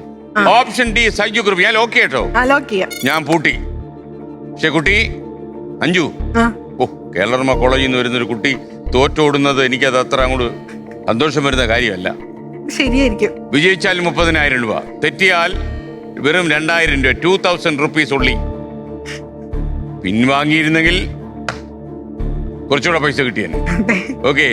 Option D Saiju Kurup. വല്ലിച്ചന്റെ ഇപ്പോഴത്തെ അവസ്ഥ എന്തുവാ? ടെൻഷൻ അടിച്ചിരിക്കുകയാണോ? ആയിരിക്കും. ആയിരിക്കും. സ്വാഭാവികമായിട്ടും അല്ലേ? അതെ. ഒരു പ്രതീക്ഷ കൊടുത്തോ വീടിനുള്ള കാശ് വിടുന്നുണ്ടാവും? അത് എന്റെ ഒരു പ്രതീക്ഷ. പക്ഷെ എനിക്ക് എന്റെ വിവരം എത്രത്തോളം ഉണ്ടെന്ന് പുള്ളിക്കറിയാമല്ലോ. ഓക്കെ, അത് പുള്ളിക്ക് അറിയണമെന്നില്ല. ഈ MA വരെ പഠിച്ചു എന്ന് പറയുമ്പോൾ ചിലപ്പം ദേവര കോളേജിലൊക്കെ പഠിക്കുന്ന MA-ക്കാരെ കണ്ടു കാണുമല്ലോ. Okay. Option D Saiju Kurup. താങ്കൾ പറഞ്ഞ ഉത്തരം സിംപിളി പറഞ്ഞാൽ ശരിയാണ്. ഉത്തരം ശരിയാണ്.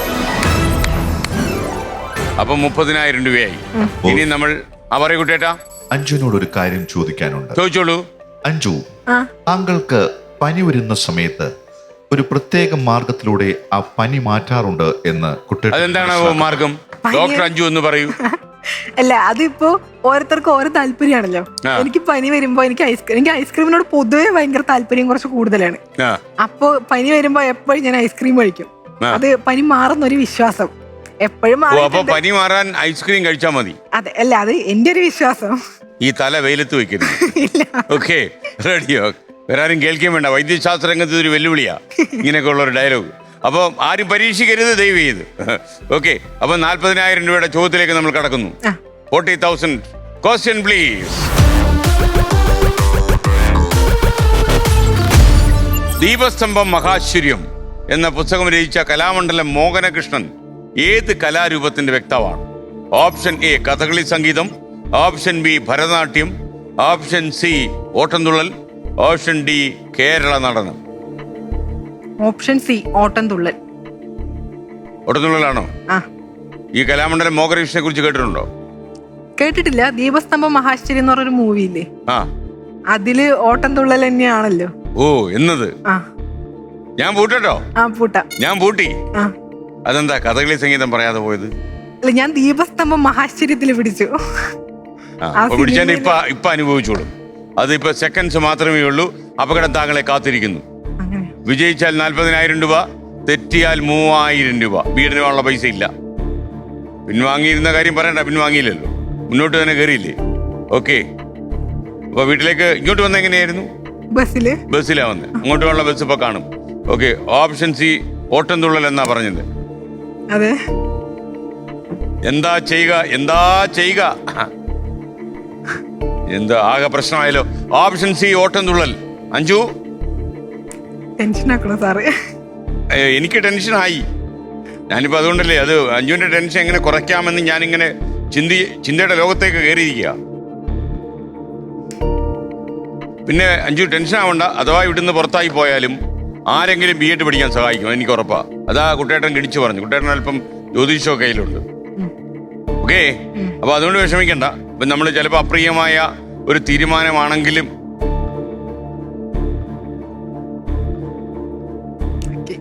അപ്പോ ഒറ്റയടിക്കൊരു ഉത്തരം പറഞ്ഞത് അബദ്ധമായത് അല്ലേ? ആ ദീപസ്തംഭം മഹാശ്ചര്യം എന്നുള്ള പേരാ പറ്റിച്ചതല്ലേ?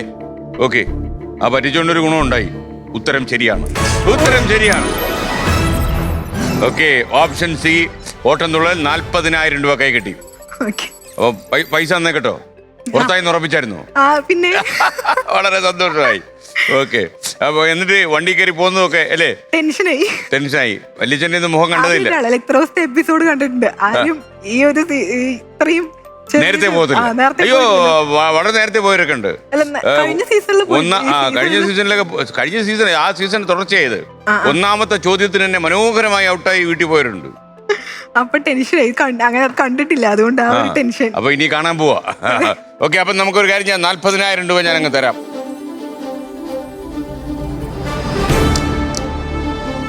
അപ്പോ 40,000 രൂപ അഡ്മിഷനുള്ള പൈസയായി. B.Ed ഇനിയിപ്പോ പഠിക്കാനുള്ള കാശ് ഉണ്ടാക്കിയാൽ മതി അല്ലേ? ഇത് പോവാതെ നോക്കിക്കോണം. ഓക്കെ, നോക്കിക്കോണം. എന്താ ചെയ്യുന്നതിന് വേണ്ടി? വിജ്ഞാന ഭണ്ഡാകാരെടുത്ത് പുറത്തിടുക. അതേ മാർഗമുള്ളൂ. ഓക്കെ. അപ്പൊ ഇനി 1,00,000 രൂപയുടെ ചോദ്യമാണ്. 50,000. ഓക്കെ. അപ്പൊ നമുക്കൊരു കാര്യം ചെയ്യാം. ഒന്ന് പിടിച്ചു നിന്നോളൂ. ഈ വല്ല കരാട്ടെ ഗുസ്തിമുറ എന്തെങ്കിലുമൊക്കെ ഉണ്ടായിരുന്നോ? ഒന്നുമില്ലല്ലോ. ഒന്നുമില്ല. അപ്പൊ കായികാധ്വാനം മാത്രമേ ഉള്ളൂ. അപ്പൊ പിടിച്ചോളൂ കുട്ടേട്ടാ. ലെവൽ 2.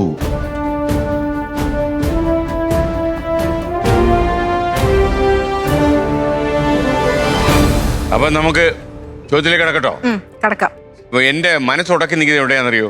അഞ്ജുവും അമ്മയും തമ്മിൽ ഒരു ചെറിയ ധാരണാപേക്ഷ ഉള്ളത് പോലെ എനിക്ക് തോന്നി. മറ്റുള്ള കുട്ടികളൊക്കെ എപ്പോഴും അമ്മയുടെ വർത്തമാനം കൂടുതൽ പറയുമല്ലോ. അതൊക്കെ ക്ലാസ്സിൽ ഇരുന്ന് കേൾക്കേണ്ടി വരത്തില്ലേ? അപ്പൊ എന്തുവാ അമ്മയുടെ അടുത്ത് പോകാൻ തോന്നുന്നു? അപ്പൊ അങ്ങനെയല്ല, എന്ന് വെച്ചാൽ അമ്മയായിട്ട് ഞാൻ അധികം ടൈം സ്പെൻഡ് ചെയ്തിട്ടില്ല. ഇല്ല, അതുകൊണ്ടാണോ ഈ സ്നേഹം കുറഞ്ഞു പോയത്? അതുകൊണ്ടായിരിക്കും. എന്ന് വെച്ചാൽ അമ്മയായിട്ട് ഒരുമിച്ച് കുറെ കാലം ഒരുമിച്ച് താമസിച്ചു. എന്ന് വെച്ചാൽ നമ്മൾക്ക് ചെറുപ്പത്തിൽ നമ്മൾ താമസിച്ച് നമുക്ക് ശരിക്കും ഓർമ്മയുണ്ടാവില്ലല്ലോ. അത് കഴിഞ്ഞ് നമ്മൾക്ക് ഒരു ഓർമ്മയും ഒക്കെ വെക്കുന്ന സമയത്ത് നമുക്ക് അമ്മേനെ വേണമെന്ന് തോന്നുന്ന സിറ്റുവേഷനിൽ അമ്മ നമ്മളുടെ കൂടെ ഉണ്ടായിരുന്നു എന്നെങ്കിൽ എനിക്ക് ആ സ്നേഹം എപ്പോഴും ഉണ്ട്. പക്ഷെ സ്നേഹം കുറവൊന്നുമില്ല. അമ്മ എന്ന് പറയുമ്പോൾ അല്ല, കൂടുതലും ഇല്ലാന്നല്ല, എന്നാലും ഒരു അറ്റാച്ച്മെന്റ്, എല്ലാവർക്കും അമ്മമാരായിട്ട് ഒരു അറ്റാച്ച്മെന്റ് ഉണ്ടാവുമല്ലോ. അതെനിക്ക് അങ്ങനെ അത്ര അറ്റാച്ച്മെന്റ് അമ്മയായിട്ടില്ല. അഞ്ജുവിന് ഏറ്റവും അറ്റാച്ച്മെന്റ് ആരോടായിരുന്നു? എനിക്ക് ഞാൻ പൊതുവെ എന്നോട് കമ്പനി ആകുന്ന എല്ലാവരോടും പെട്ടെന്ന് അറ്റാച്ച്ഡ് ആവും. ഇല്ല, അതില്ല. അല്ല, ഞാൻ ചിലപ്പം സ്പീഡ് കൂടി അങ്ങ് അറ്റാച്ച്ഡ് ആയാൽ എനിക്ക് ഇപ്പൊ ഒരാളെ കാണുമ്പോ ഞാൻ പെട്ടെന്ന് ജഡ്ജ് ചെയ്യും. ജഡ്ജ് ചെയ്യുന്ന ഇതുവരെ തെറ്റിയിട്ടില്ല. എന്നുവെച്ചാ ഇപ്പൊ നമ്മൾക്ക് തോന്നും ഒരാൾ കാണുമ്പോ അവരോട് സംസാരിച്ചാൽ കുഴപ്പമൊന്നുമില്ല, നല്ല ആൾക്കാരാണ് നമുക്ക് തോന്നില്ല. ഒരാളെ കാണുമ്പോൾ നമുക്ക് ഇങ്ങനെ വിലയിരുത്തുമല്ലോ. പൊതുവെ എല്ലാവരും അങ്ങനെയാണ്. അപ്പോ അങ്ങനെ പക്ഷെ എന്റെ ഇതുവരെ വിലയിരുത്തലുകളൊന്നും തെറ്റിയിട്ടില്ല. ഇല്ല.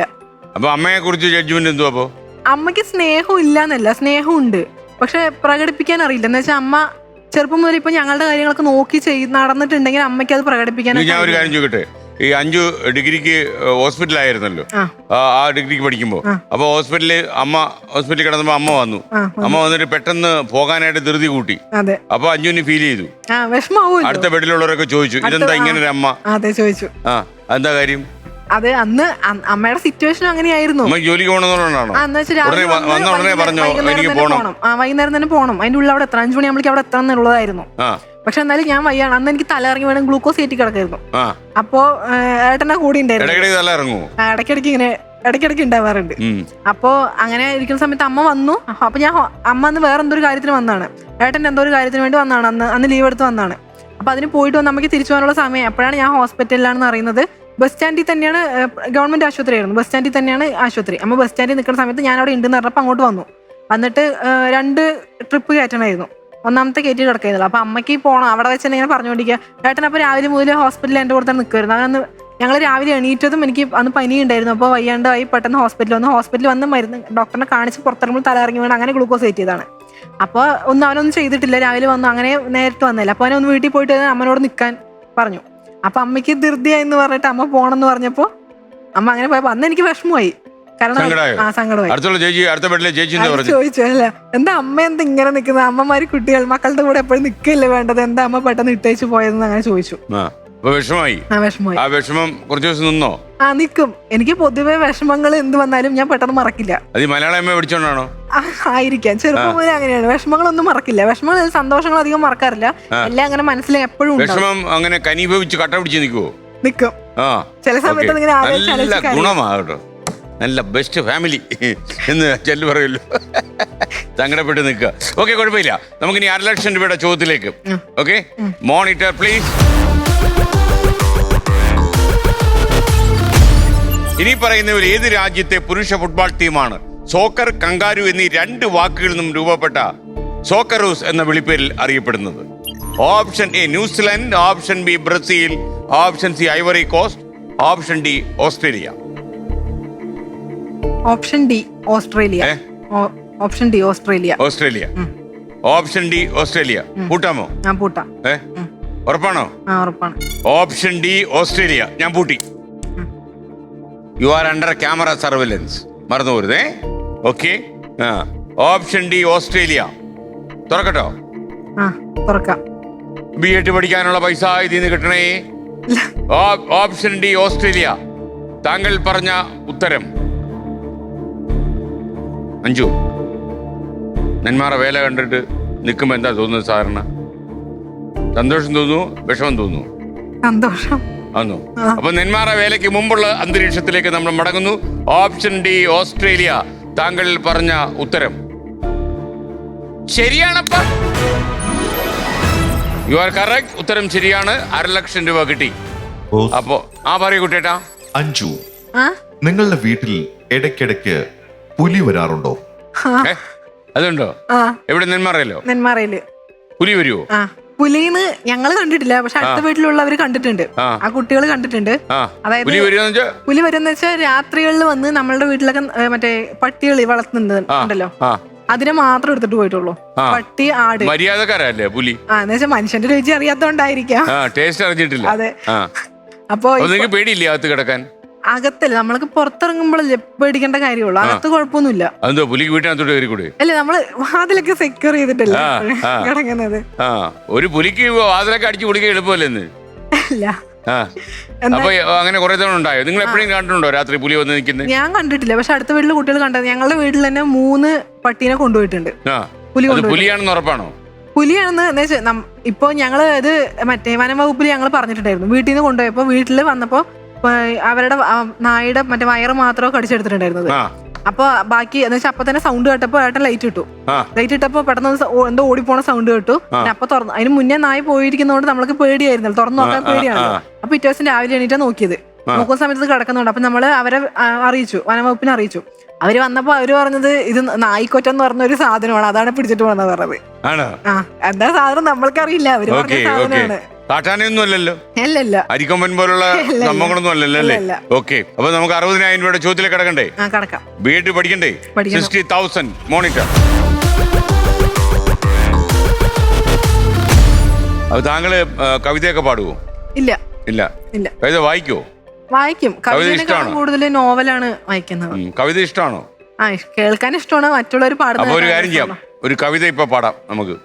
അത് കഴിഞ്ഞ് ചോദ്യത്തിലേക്ക് വരാം.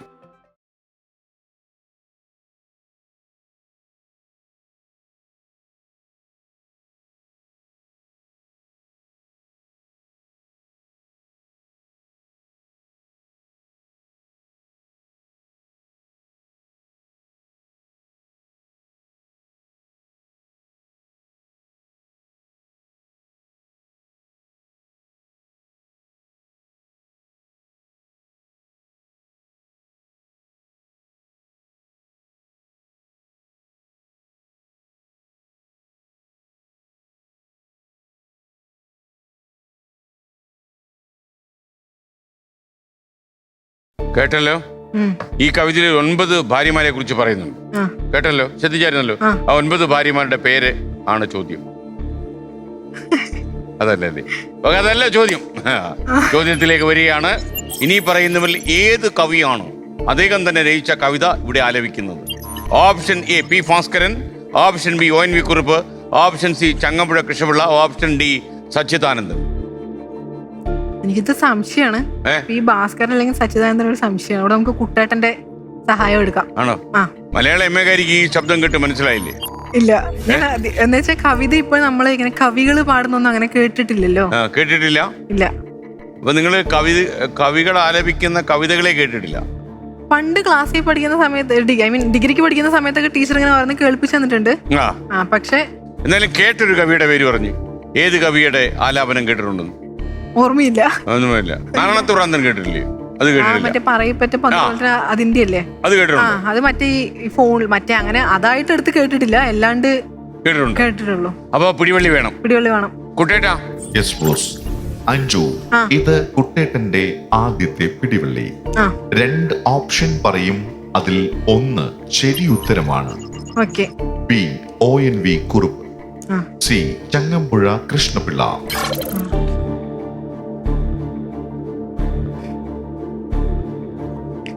B ONV Kurup. കൂട്ടട്ടോ ഞാൻ? ആ കൂട്ടാം. ONV കുറുപ്പ്. ഉം. ഓപ്ഷൻ ബി ഞാൻ പൂട്ടി. ആ ചങ്ങമ്പുഴയല്ല. അല്ല, ഞാൻ ചങ്ങമ്പുഴ പൂട്ടി. കുറെ കാലം മുന്നേ മരിച്ച ഒരു വ്യക്തിയല്ലേ? അതുകൊണ്ട് അദ്ദേഹം പാടി അല്ല, വെച്ചു. പാടിയിട്ടുണ്ട്. പക്ഷെ ഇത്രയും ഘനഗംഭീരമായിട്ടുള്ള ശബ്ദം ONV കുറുപ്പിന്റേതാണെന്ന് തോന്നുന്നു. ആണോ? ആ തോന്നുന്നു, ആ അറിയില്ല. 60,000 രൂപ പാഴായി പോകുന്നത് ഞാൻ മനസ്സിലാക്കുന്നു. സാറ് ഭയങ്കരമായി ടെൻഷൻ അടിപ്പിക്കുന്നു. അല്ല, എനിക്ക് ആ BEd എൻ്റെ മനസ്സ് നിറച്ച്. അതാണിപ്പോൾ പ്രശ്നം. ആ BEd ഇനിയിപ്പം എന്തോ കുഴപ്പമെന്നറിയോ? ഞാൻ ഈ BEd അങ്ങോട്ട് ഫോക്കസ് ചെയ്ത കാരണം ഈ കണ്ടിരിക്കുന്ന പ്രേക്ഷകർ മുഴുവൻ ഓ ഈ മഹാപാതക ആ കൊച്ചിൻ്റെ പൈസ കളഞ്ഞ് ഇനി BEd എങ്ങനെ പഠിക്കും എന്നായിരിക്കും ആൾക്കാർ പറയുക. വലിയൊരു അപരാധം എൻ്റെ മേളിൽ വീഴും. Okay, option B ONV Kurup. അദ്ദേഹത്തിന്റെ ഓർമ്മദിനമായിരുന്നു ONV സാറിന്റെ. ഇനിയും മരിക്കാത്ത ഭൂമി എന്നൊക്കെ പറഞ്ഞ് 24-ൽ സംപ്രേഷണമൊക്കെ പോയായിരുന്നു. ആ താങ്കൾ പറഞ്ഞ ഉത്തരം അതുകൊണ്ട് തന്നെ തെറ്റാണ് അല്ലെങ്കിൽ ശരിയാണ്? ഏതായിരിക്കും? ശരിയാവണം. ശരിയാണ്. ONV സാറിന്റെ അമ്മ എന്ന കവിതയാണ്. ആ അതല്ല, മനോഹരമായിട്ട് കവിതകൾ അതിൻ്റെ ഗാംഭീര്യം ചോർന്നു പോകാതെ, അതിൻ്റെ അർത്ഥസമ്പുഷ്ടതയുണ്ടല്ലോ, അത് ചോർന്നു പോകാതെ ആലപിക്കുന്ന ഒരു അക്കാദമിക് പ്രൊഫസറായിരുന്നു ONV സാർ. ഈ വൈകുന്നേരങ്ങളിലൊക്കെ ഈ ONV സാർ ഈ തിരുവനന്തപുരം ജഗതി വഴുതക്കാട് റോഡിലൂടെ ഇങ്ങനെ നടക്കാനിറങ്ങും. അദ്ദേഹം കുടയൊക്കെ ചൂടി ഇങ്ങനെ നടക്കും. അപ്പോൾ അദ്ദേഹത്തോട് പെട്ടെന്ന് കയറിയ ആൾക്കാർ ചെന്ന് ഡയലോഗ് അടിക്കാൻ അല്പം പേടിയ ആൾക്കാർക്ക് ONV സാറിൻ്റെ ഒരു രീതിയൊക്കെ വെച്ചിട്ട് പേടിയാണ്. പക്ഷേ നമുക്ക് ബാക്കിൽ നിന്നൊരു കവിതയെക്കുറിച്ചൊരു സംശയം പറഞ്ഞാൽ തിരിഞ്ഞതിന് മറുപടി പറഞ്ഞു പോകും ONV സാർ. അങ്ങനെ ഞാൻ അത്ര ഒരു സാഹിത്യത്തെ ഇത്രമാത്രം സ്നേഹിക്കുന്നൊരു മനുഷ്യനായിരുന്നു. അപ്പോൾ നിങ്ങൾ മലയാളം വിദ്യാർത്ഥികൾക്കൊക്കെ ഒരിക്കലും മറക്കാൻ പറ്റാത്തൊരു പേരാതെ. എന്നെ പഠിപ്പിച്ച ടീച്ചർമാർ വിചാരിക്കണ്ടാവും ഈ ശബ്ദം പോലും തിരിച്ചറിയാൻ കഴിഞ്ഞില്ലല്ലോ എന്ന്. അല്ല, അവർക്ക് താങ്കളെ കുറിച്ചൊരു പ്രതീക്ഷ ഉണ്ടല്ലോ, അതുകൊണ്ട് ടെൻഷൻ ഇല്ല. ഓക്കെ, അത് കുഴപ്പമില്ല. അപ്പോൾ ഇപ്പോൾ എത്രയായി? 60,000 രൂപ, 60,000. അതെ. ഓക്കെ, 60,000 രൂപ. അപ്പോൾ ഈ BEdന്റെ കാര്യം വലിയച്ചോണ്ട് പറഞ്ഞായിരുന്നോ? പറഞ്ഞിട്ടുണ്ട്. ഏത് ഇവിടെ വന്ന് അടിച്ചോണ്ട് പോകണം? അല്ല, അല്ലെങ്കിലും ഞാൻ എങ്ങനെയും പഠിപ്പിക്കും തീരുമാനിച്ചിട്ടുണ്ട്. പിന്നെ അത് അങ്ങനെ നല്ല മനസ്സിന് ഒരു വലിയ സല്യൂട്ട്. അത് എങ്ങനെ ചെയ്താലും പറ്റില്ല, അവളൊരു നല്ല നിലയിൽ എത്തണം. അതിന്റെ ഒരു ഗുണം എന്താ അറിയോ? ഈ ലോകത്ത് അങ്ങ് കുറെ കാലം ജീവിക്കും. സാധാരണ ബോറന്മാരൊക്കെ പെട്ടെന്ന് പോവും, അങ്ങ് കുറെ കാലം ജീവിക്കും. നമുക്ക് അതേ പറയാനുള്ളൂ അല്ലേ? ഇനിയിപ്പോ നമുക്ക് ഇതേപോലെ ഒരു വല്യച്ഛനുണ്ടല്ലോ കൂടെ. ഇനിയിപ്പോ എന്തോ എനിക്ക് വേണ്ടത്? വല്യച്ഛന് സ്വന്തം മകളെ പോലല്ലേ താൻ? 2 മക്കളല്ലേ അദ്ദേഹത്തിനുള്ളത്? മകളാണ്. ഓക്കെ, നമ്മളിനി അടുത്ത ചോദ്യത്തിലേക്ക്. 70,000 രൂപയുടെ ചോദ്യം. Question please.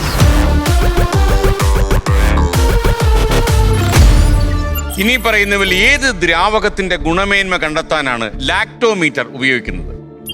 ഓപ്ഷൻ എ പാൽ, ഓപ്ഷൻ ബി തേൻ, option C wine, option D petroleum.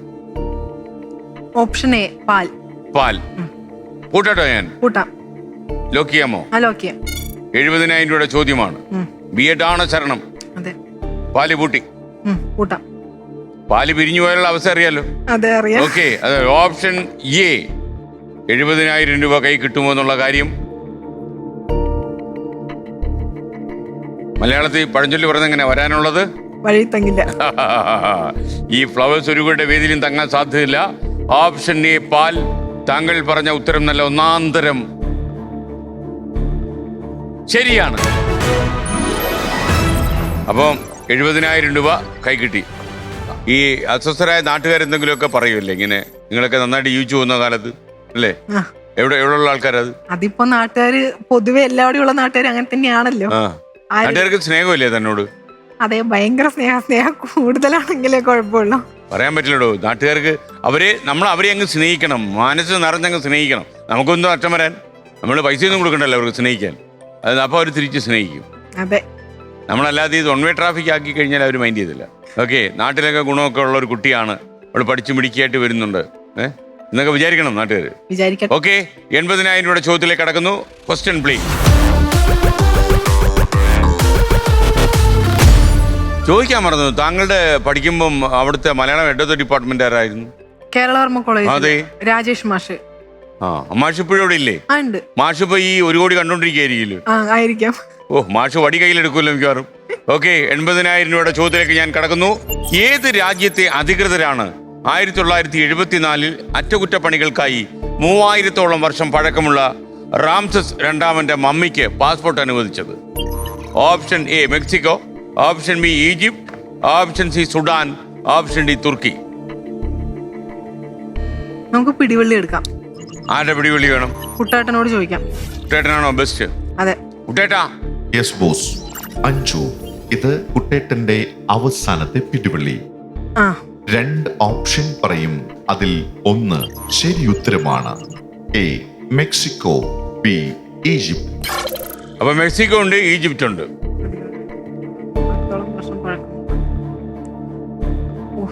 Option B Egypt. കൂട്ടട്ടൻ. കൂട്ടാം. ഓപ്ഷൻ ബി ഈജിപ്റ്റ് ഞാൻ പൂട്ടി. മറ്റൊന്നിൻ ധർമ്മയോഗത്താൽ അത് താനല്ലയോ ഇത്? എങ്ങനെ തോന്നി? ഇത് തന്നെ ആയിരിക്കണം. ഞാൻ പൂട്ടി വെച്ചു. ഇനി ധൈര്യമായിട്ട് പറഞ്ഞു, എന്തുകൊണ്ട് മെക്സിക്കോ അല്ല, എന്തുകൊണ്ട് ഈജിപ്റ്റ് ആണ്? അല്ല, 3000-ഓളം വർഷം പഴക്കമുള്ള എന്ന് ഞാൻ കേട്ടപ്പോ ഈജിപ്തിൽ കൊണ്ടൊക്കെ എത്തിച്ചതാ അല്ലേ? ഓക്കെ, നമ്മൾ ചുമന്നൊരു 70,000 രൂപ അവിടെ കൊണ്ട് എത്തിച്ചിട്ടുണ്ടായിരുന്നു. അതും കൂടെ കൈവശം വരൂ. ഇല്ലെന്ന് വിശ്വസിക്കുന്നു. എന്തെങ്കിലും ഒരു വിഷമം ഉണ്ടായാല് ഈ ദുഃഖം തലച്ചോറിൽ കനീഭവിച്ച് അങ്ങനെ കിടക്കുമോ, അതോ അപ്പൊ തന്നെ ഒഴുകി കളയുമോ വിഷമങ്ങളൊക്കെ വന്ന്? അങ്ങനെ തന്നെ കിടക്കും. അങ്ങനെ തന്നെ അത് എത്ര കാലം കിടക്കാനുള്ള ശേഷി ഉണ്ടാവും? അത് അവസാനം വരെ ഉണ്ടാവും എന്നാണ് എന്റെ ഒരു വിശ്വാസം. ഞാൻ പൊതുവെ ഒന്നും അങ്ങനെ മറക്കാറില്ല. ആണല്ലേ? ഈ ആടൊക്കെ അയവറക്കി കിടക്കുന്ന പോലെ എങ്ങനെ കിടക്കും അല്ലേ? Okay, option B Egypt. എന്താ ചെയ്യുക വല്യച്ചോ? ഇതൊരു വല്ലാത്ത അവസ്ഥയായി ഇപ്പം. ഈ option B Egypt. Anju, Nenmara വേല കഴിഞ്ഞു. ഇനിയിപ്പോ എന്താ ചെയ്യുക? ഏത് വേല എടുത്താലും ഇത് ശരിയാക്കാൻ പറ്റും. Option B Egypt.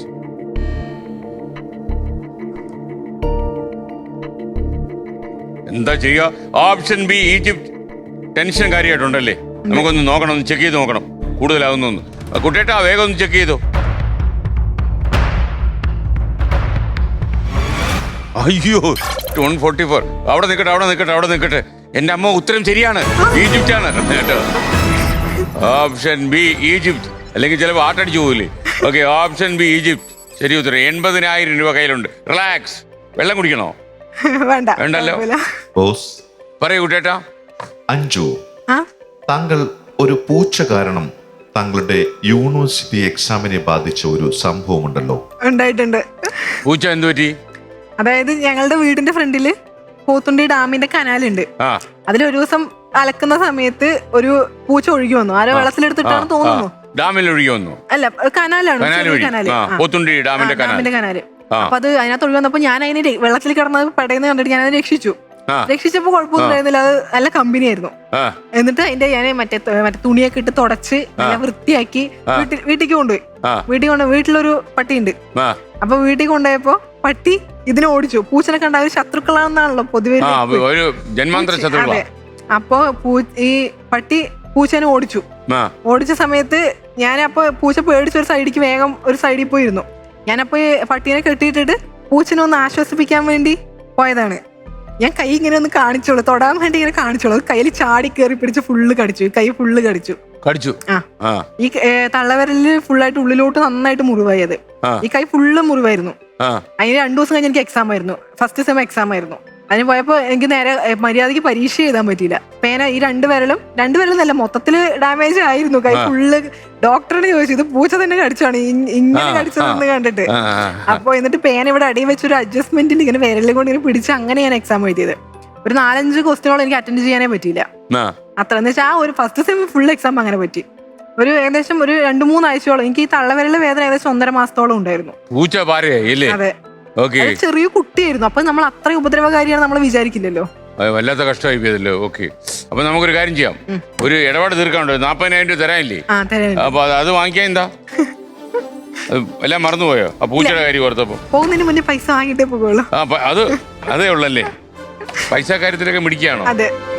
നന്നായിരിക്കട്ടെ. Thank you sir. Okay, നന്നായിരിക്കട്ടെ. നമുക്കിനി 1 ലക്ഷം രൂപയുടെ ചോദ്യമാണ്. അടുത്ത ലെവലിലേക്ക് നമ്മൾ പോകും. കുട്ടേട്ടാ, ലെവൽ ഉയർത്തു. 3.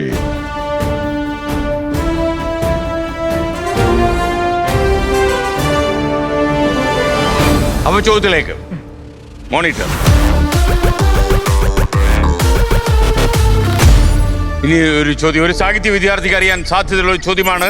സൗത്ത് ഇന്ത്യൻ ബാങ്കിന്റെ ചെയർമാനായി സേവനമനുഷ്ഠിച്ചിട്ടുള്ള ഏത് സാഹിത്യകാരന്റെ ആത്മകഥയാണ് അക്കങ്ങളിൽ കൊത്തിയ അക്ഷരങ്ങൾ? Option A T Padmanabhan, option B Sethu, option C Radhakrishnan, option D Zacharia. എനിക്കിതിന്റെ ഉത്തരം അറിയായിരുന്നു. ആ, ടെൻഷൻ കാരണമാണെന്ന് അറിയില്ല, മറന്നുപോയ പോലെയുണ്ട്. നമുക്ക് ഫാമിലിയോട് ചോദിക്കാം. കുടുംബത്തോട് ചോദിക്കാം അല്ലേ? ചോദിക്കാം. ഓക്കെ, ചോദ്യം ഒന്ന് വായിച്ചു കൊടുക്കുവോ? ആ, സൗത്ത് ഇന്ത്യൻ ബാങ്കിന്റെ ചെയർമാനായി സേവനമനുഷ്ഠിച്ചിട്ടുള്ള ഏത് സാഹിത്യകാരന്റെ ആത്മകഥയാണ് അക്കങ്ങളിൽ കൊത്തിയ അക്ഷരങ്ങൾ? ആ, ടി പത്മനാഭൻ, സേതു, സി രാധാകൃഷ്ണൻ, സക്കറിയ. രാധാകൃഷ്ണനാണോ? സേതുവോ രാധാകൃഷ്ണനാണ്. അതിൽ ഏതെങ്കിലും ഒരാളെ പറയൂ. രാധാകൃഷ്ണനെ. ഉറപ്പാണോ? അയാളെ ഉറപ്പാണെന്ന് തോന്നുന്നു. അവര് പറയുന്നു സി രാധാകൃഷ്ണൻ എന്ന് പറയുന്നു. അപ്പം അഞ്ജുവിന് എന്താ തോന്നുന്നത്? എടുക്കണമെന്ന് നിർബന്ധമൊന്നുമില്ല, ഇഷ്ടമുണ്ടെങ്കിൽ എടുത്താൽ മതി. 1 ലക്ഷം രൂപയുടെ ചോദ്യമാണ്, സൂക്ഷിക്കണം. വീട് പഠിക്കാനുള്ള പൈസയാണ്, അതാണ് പ്രശ്നം. സേതുവാണോ സി രാധാകൃഷ്ണനാണോ എന്നുള്ളതാണ് ഇപ്പൊ ബ്രദറിന്റെ ഡൗട്ട്. എനിക്ക് അറിയായിരുന്നു, പക്ഷെ അതെങ്ങനെ മറന്നു പോകുന്നത്?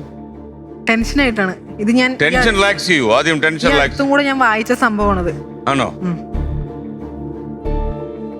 സേതു, സി രാധാകൃഷ്ണൻ, ഈ രണ്ടുപേരാണ് എന്റെ മനസ്സിലുള്ളത്.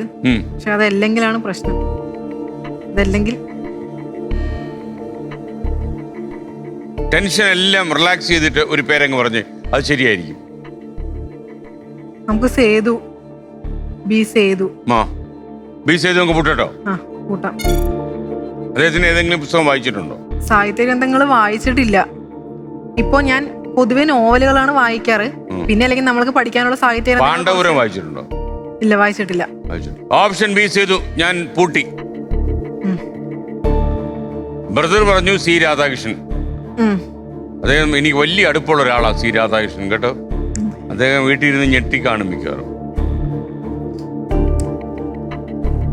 ചേട്ടായി, പ്രശ്നമാവോ? ശരിയായിരിക്കും. ഓക്കെ, ശരിയായിരിക്കോ? സി രാധാകൃഷ്ണൻ എന്ന് പറഞ്ഞിട്ട് മാറ്റി പറയരുത് കേട്ടോ. അല്ല, എനിക്ക് ഡൗട്ടാണ്. ഇപ്പൊ ശരിയായിരിക്കും. ശരിയായിരിക്കും സാർ. ചെറിയൊരു ഓർമ്മയിലാണ്. അദ്ദേഹത്തോട് ഞാൻ പറയട്ടെ, ക്ഷമിക്കണമെന്ന് പറഞ്ഞേക്കട്ടെ സേതുവിനോട്. വേണ്ട, ശരിയായിരിക്കും. ശരിയായിരിക്കും. അങ്ങേക്ക് വിഷമമൊന്നും തോന്നരുത്. ഈ കുട്ടി പറഞ്ഞ ഉത്തരം ശരിയാണ്. ഉത്തരം ശരിയാണ്. സേതു, അദ്ദേഹം സൗത്ത് ഇന്ത്യൻ ബാങ്കിന്റെ ചെയർമാൻ ആയിരുന്നു. വേറെ ആരും ഇതിൽ ബാങ്കിൽ വർക്ക് ചെയ്തിട്ടില്ല. സക്കറിയവിന് അങ്ങനെ ഒരു പരിപാടിക്ക് പോയിട്ടില്ല. സി രാധാകൃഷ്ണൻ അദ്ദേഹം പ്രസിദ്ധീകരണങ്ങളിലൊക്കെ ആയിരുന്നു, ഭാഷാഭൂഷണിയിലുണ്ടായിരുന്നു. ഒരുപാട് വായിച്ചിട്ടുണ്ട്, അതുകൊണ്ടാണ് പുള്ളിയാണോ എന്ന് എനിക്ക് സംശയം തോന്നിയത്. അദ്ദേഹത്തിന്റെ പുസ്തകങ്ങൾ വായിച്ചിട്ടുണ്ട്. ഓക്കെ, അപ്പൊ എന്തായാലും 1 ലക്ഷം രൂപ കൈ കിട്ടി. ഇനി 2 ലക്ഷം രൂപയിലേക്ക് നമ്മൾ കടക്കുന്നു. ഇതിനിടയിൽ ഒരു സംഭവം ഉണ്ടായല്ലോ. ഒരു മഠത്തിൽ എന്തോ ഇത് ചെയ്യുന്ന സമയത്ത് മുട്ടുകുത്തിച്ച് എന്തൊരു പണിഷ്മെന്റ് തന്നിട്ടുണ്ടല്ലോ. അത് ജീവിതത്തിൽ ഏറ്റവും വിഷമിച്ച സന്ദർഭം അതാണോ? അന്ന് നല്ല വിഷമമായിരുന്നു. എന്തായിരുന്നു അത്? എന്നുവെച്ചാൽ അന്ന് അവിടെ നമ്മൾക്കിപ്പോ ഒരു അത്രയും 2500 പിള്ളേരോളം അവിടെ മഠത്തിലുണ്ട് എന്ന് പറഞ്ഞല്ലോ. അപ്പൊ ഈ ഓരോരോ ക്ലാസ്സുകാരെയും പഠിപ്പിക്കാൻ ഓരോരോ ടീച്ചർമാരായിരിക്കും. അപ്പൊ ഞാനന്ന് 4ൽ പഠിക്കുമ്പോൾ ഞങ്ങൾക്ക് മാത്സ് പഠിപ്പിക്കുന്ന ഒരു ടീച്ചറാണ്, ഷീല എന്ന് പറഞ്ഞ ടീച്ചറായിരുന്നു. പേരെനിക്ക് പുള്ളിക്കാരത്തിന്റെ പേരെനിക്ക് ഇപ്പോഴും നല്ല ഓർമ്മയുണ്ട്. അപ്പോ അന്ന് മാത്സിൽ എന്തോ ക്വസ്റ്റ്യൻ ചോദിച്ചു, ഗുണനപ്പട്ടികയാണെന്ന് തോന്നുന്നു. അത് ചോദിച്ചപ്പോ അത് ഉത്തരം കറക്റ്റ് ആയിട്ട് പറഞ്ഞില്ല. അപ്പൊ അതിന്റെ പേരില് പണിഷ്മെന്റ് ആയിട്ട് അവിടെ ഇത് ഞങ്ങളുടെ സ്റ്റഡി ഹാൾ, അപ്പുറത്ത് ഞങ്ങളുടെ തുണികളൊക്കെ വിരിച്ചിരുന്ന സ്ഥലം. അപ്പൊ എന്നോട് അവിടെ പോയിട്ട് പറഞ്ഞു, പോയി ഇന്നേഴ്സ് പോയി എടുത്തിട്ട് വരാൻ പറഞ്ഞു. എടുത്തിട്ട് വന്നിട്ട് പിന്നെ അത് നമ്മുടെ തലയിൽ ഇങ്ങനെ വെക്കും. എന്നിട്ട് മറ്റേ കല്ല് നിലത്ത് കല്ലുണ്ടായിരുന്നു, അതിനകത്ത് മുട്ടൂത്തി നിർത്തിച്ചു. കുറെ നിർത്തിച്ചോ? കുറെ നേരം നിർത്തിച്ചു. ആ അപ്പൊ ഞാൻ അങ്ങനെ നിന്ന് അല്ല അങ്ങനെയൊക്കെയുള്ള പണിഷ്മെന്റ് നടത്തുവോ? നടത്തും. കാരണം അന്ന് നമ്മൾ ചെറിയ പിള്ളേർ, അന്ന് ഇതേപോലെ ഇപ്പോഴൊക്കെ ആണെങ്കിൽ അത് ചിലപ്പോ ആരെങ്കിലും ചോദ്യം ചെയ്യുമായിരിക്കും, വീഡിയോ എടുത്ത് വൈറലാക്കും, അല്ലെങ്കിൽ പേരൻസിനോട് പറയും. ഇന്നത്തെ കുട്ടികൾക്ക് അങ്ങനെ തന്നെയാണല്ലോ. പക്ഷെ അന്ന് നമ്മൾ ആ സമയം എന്താ സംഭവിച്ചു? അവിടെ ആര് വന്നു? അപ്പൊ ഞാൻ ഇങ്ങനെ കരഞ്ഞോണ്ട് നിൽക്കുന്ന സമയത്ത് ഇപ്പുറത്തെ സൈഡ് ഗ്രില്ലുമായിരുന്നു. അപ്പൊ അവിടുന്ന് വെളിയിൽ നിന്ന് പുറത്തുനിന്ന് വരുന്ന ആൾക്കാർ നമുക്ക് കാണാൻ പറ്റും. അപ്പൊ നോക്കുമ്പോ അമ്മയും ചേട്ടനും കൂടെ വരുന്നു. എനിക്ക് അന്ന് ശരിക്കും നല്ല വിഷമമായി. കാരണം അത്ര ഞാൻ വിഷമിച്ച് നിൽക്കുന്ന സമയത്ത് അമ്മ അന്ന് കുറേ ദിവസത്തിന് ശേഷം ഒന്ന് കാണാൻ വന്നത്, കുറെ കാലത്തിന് ശേഷം വന്ന് കാണാൻ വന്നത്. അപ്പൊ എനിക്കത് ഭയങ്കര വിഷമവും സങ്കടവും സന്തോഷവും ഒരുമിച്ച് വന്നു. അപ്പൊ പെട്ടെന്ന് ടീച്ചർ, ഞാൻ പറഞ്ഞു ടീച്ചർ അത് എന്റെ അമ്മയാണെന്ന് ഞാൻ ടീച്ചറോട് പറഞ്ഞു. അപ്പൊ ഉടനെ ടീച്ചർ അതൊക്കെ മാറ്റി വേഗം എന്നെ അടുത്ത് ഒക്കെ തേച്ച് വേഗം അമ്മന്റെ അടുത്ത് കൊണ്ടുപോയി. എന്നിട്ട് അമ്മന്റെ അടുത്ത് അങ്ങനെ ഒക്കെ തീരെ ഇരുത്തൂല്ല പിള്ളേരെ. ഇത് പറഞ്ഞ അഞ്ചു നന്നായി പഠിക്കുന്ന കുട്ടിയാണ്, നല്ല സ്നേഹമുള്ള കുട്ടിയാണ്, അങ്ങനെയൊക്കെ അമ്മനോട് പറഞ്ഞു വന്ന്. അമ്മ ഇത് കണ്ടിട്ട് അമ്മ എന്തെങ്കിലും പറഞ്ഞപ്പോ? ഇല്ല, അന്നൊന്നും. അല്ലെ നമ്മൾക്ക് മനസ്സിലായോ? ഇല്ല, നമ്മൾ കംപ്ലൈന്റ് ഒന്നും അങ്ങനെ ചെയ്യില്ലല്ലോ. അല്ല അമ്മയ്ക്ക് മനസ്സിലായോ? ഇല്ല, കരഞ്ഞപ്പോ അമ്മ വിചാരിച്ചു അമ്മനെ കണ്ടതിന്റെ സന്തോഷത്തില് കാണാത്ത സന്തോഷാശ്രു വന്നാന്ന് വിചാരിച്ചു. Okay, ready. അപ്പൊ നമുക്കിനി 2 ലക്ഷം രൂപയുടെ ചോദ്യം. 200,000 rupees ആണ്. സൂക്ഷിക്കണം. മോണിറ്റർ.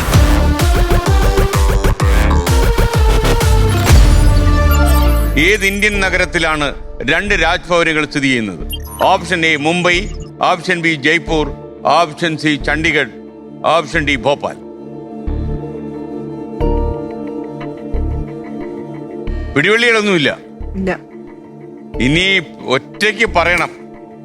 2 ലക്ഷം രൂപ കൊണ്ട് കളയരുത്. സംശയം മുംബൈ ഒരു സംശയം ആണ്, വേറെ ഇനി ഗസ് ചെയ്യരുത്. ഉറപ്പിച്ച് പറയാമെങ്കിലേ പറയാവൂ. വിജയിച്ചാൽ 2 ലക്ഷം, തെറ്റിയാൽ 10,000, പിന്മാറിയാൽ 1/2 ലക്ഷം. അങ്ങനെ ഇപ്പോഴത്തെ വില നിലവാരം കിടക്കുന്നത്. ജനറൽ നോളജിൽ ഭയങ്കര വീക്കായതുകൊണ്ട് ഇതറിയാത്തത് കൊണ്ടും പിന്മാറാന്ന് വിചാരിക്കുന്നു. അപ്പൊ അഞ്ചു വീട് പഠിക്കാൻ 1/2 ലക്ഷം രൂപ ബാക്കി കാണും. ഫസ്റ്റ് ഇയറിലെ ഫീസ് അടയ്ക്കാം. അങ്ങനെ തീരുമാനിക്കാം അല്ലേ? ഓക്കെ, അപ്പൊ താങ്കൾ ഈ മത്സര വേദിയിൽ നിന്ന് പിന്മാറുന്നു.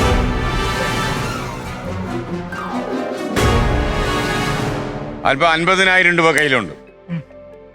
ചിലപ്പോൾ മറ്റുള്ളവരാരെങ്കിലും സഹായിച്ചെന്നും വരും എന്നെനിക്ക് തോന്നുന്നു. എൻ്റെ BEd ഏറ്റെടുക്കാൻ ആരോ ഒരാൾ ഇവിടെ ഇരിപ്പുണ്ട് ഈ ഭൂമണ്ഡലത്തിൽ കേട്ടോ. ഓക്കെ, ഇനിയൊരു ഉത്തരം പറഞ്ഞോളൂ. ചണ്ഡീഗഡ്. ശരിയായിരുന്നു. അതൊരു സംശയം ഉണ്ടായിരുന്നു, പക്ഷെ റിസ്ക് എടുക്കാൻ പറ്റില്ലല്ലോ. 50,000 എങ്കിൽ 50,000 ഫസ്റ്റ് ഇയർ ഫീസ് അടയ്ക്കാലോ. ചണ്ഡീഗഡ് 2 സംസ്ഥാനത്തിന്റെ തലസ്ഥാനമാണ്. ഒന്ന് പഞ്ചാബിന്റെയും ഹരിയാനയുടെയും. അതുകൊണ്ടാണ് അവിടെ 2 രാജ്ഭവൻ വന്നത്. ഓക്കെ, അപ്പോ ചണ്ഡീഗഡാണ് ശരി ഉത്തരം.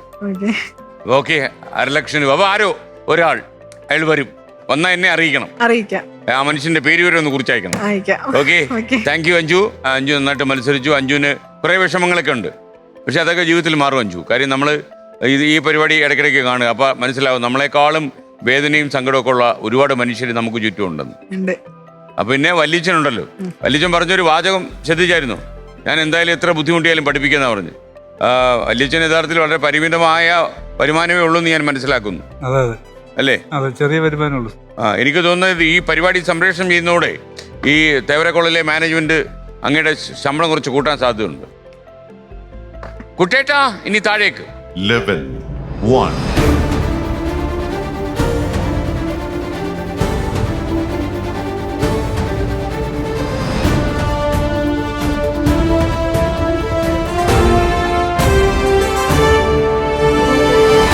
അഞ്ജു, നമുക്കൊരു സർട്ടിഫിക്കറ്റും ഉണ്ട്, 50,000 രൂപയുണ്ട്.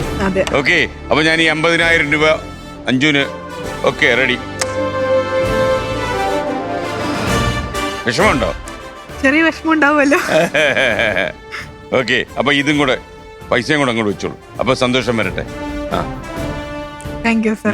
നമുക്ക് റെഡിയാവുന്നു, വീട് റെഡിയാവും, എന്തായാലും റെഡിയാവും. Okay, thank U. അപ്പൊ അഞ്ചു ഒരു കാര്യം പൈസ കൊണ്ട് ഇതുവഴി അങ്ങ് പോയി കഴിഞ്ഞാലേ നെന്മാറൊക്കെ അങ്ങ് പോവാം.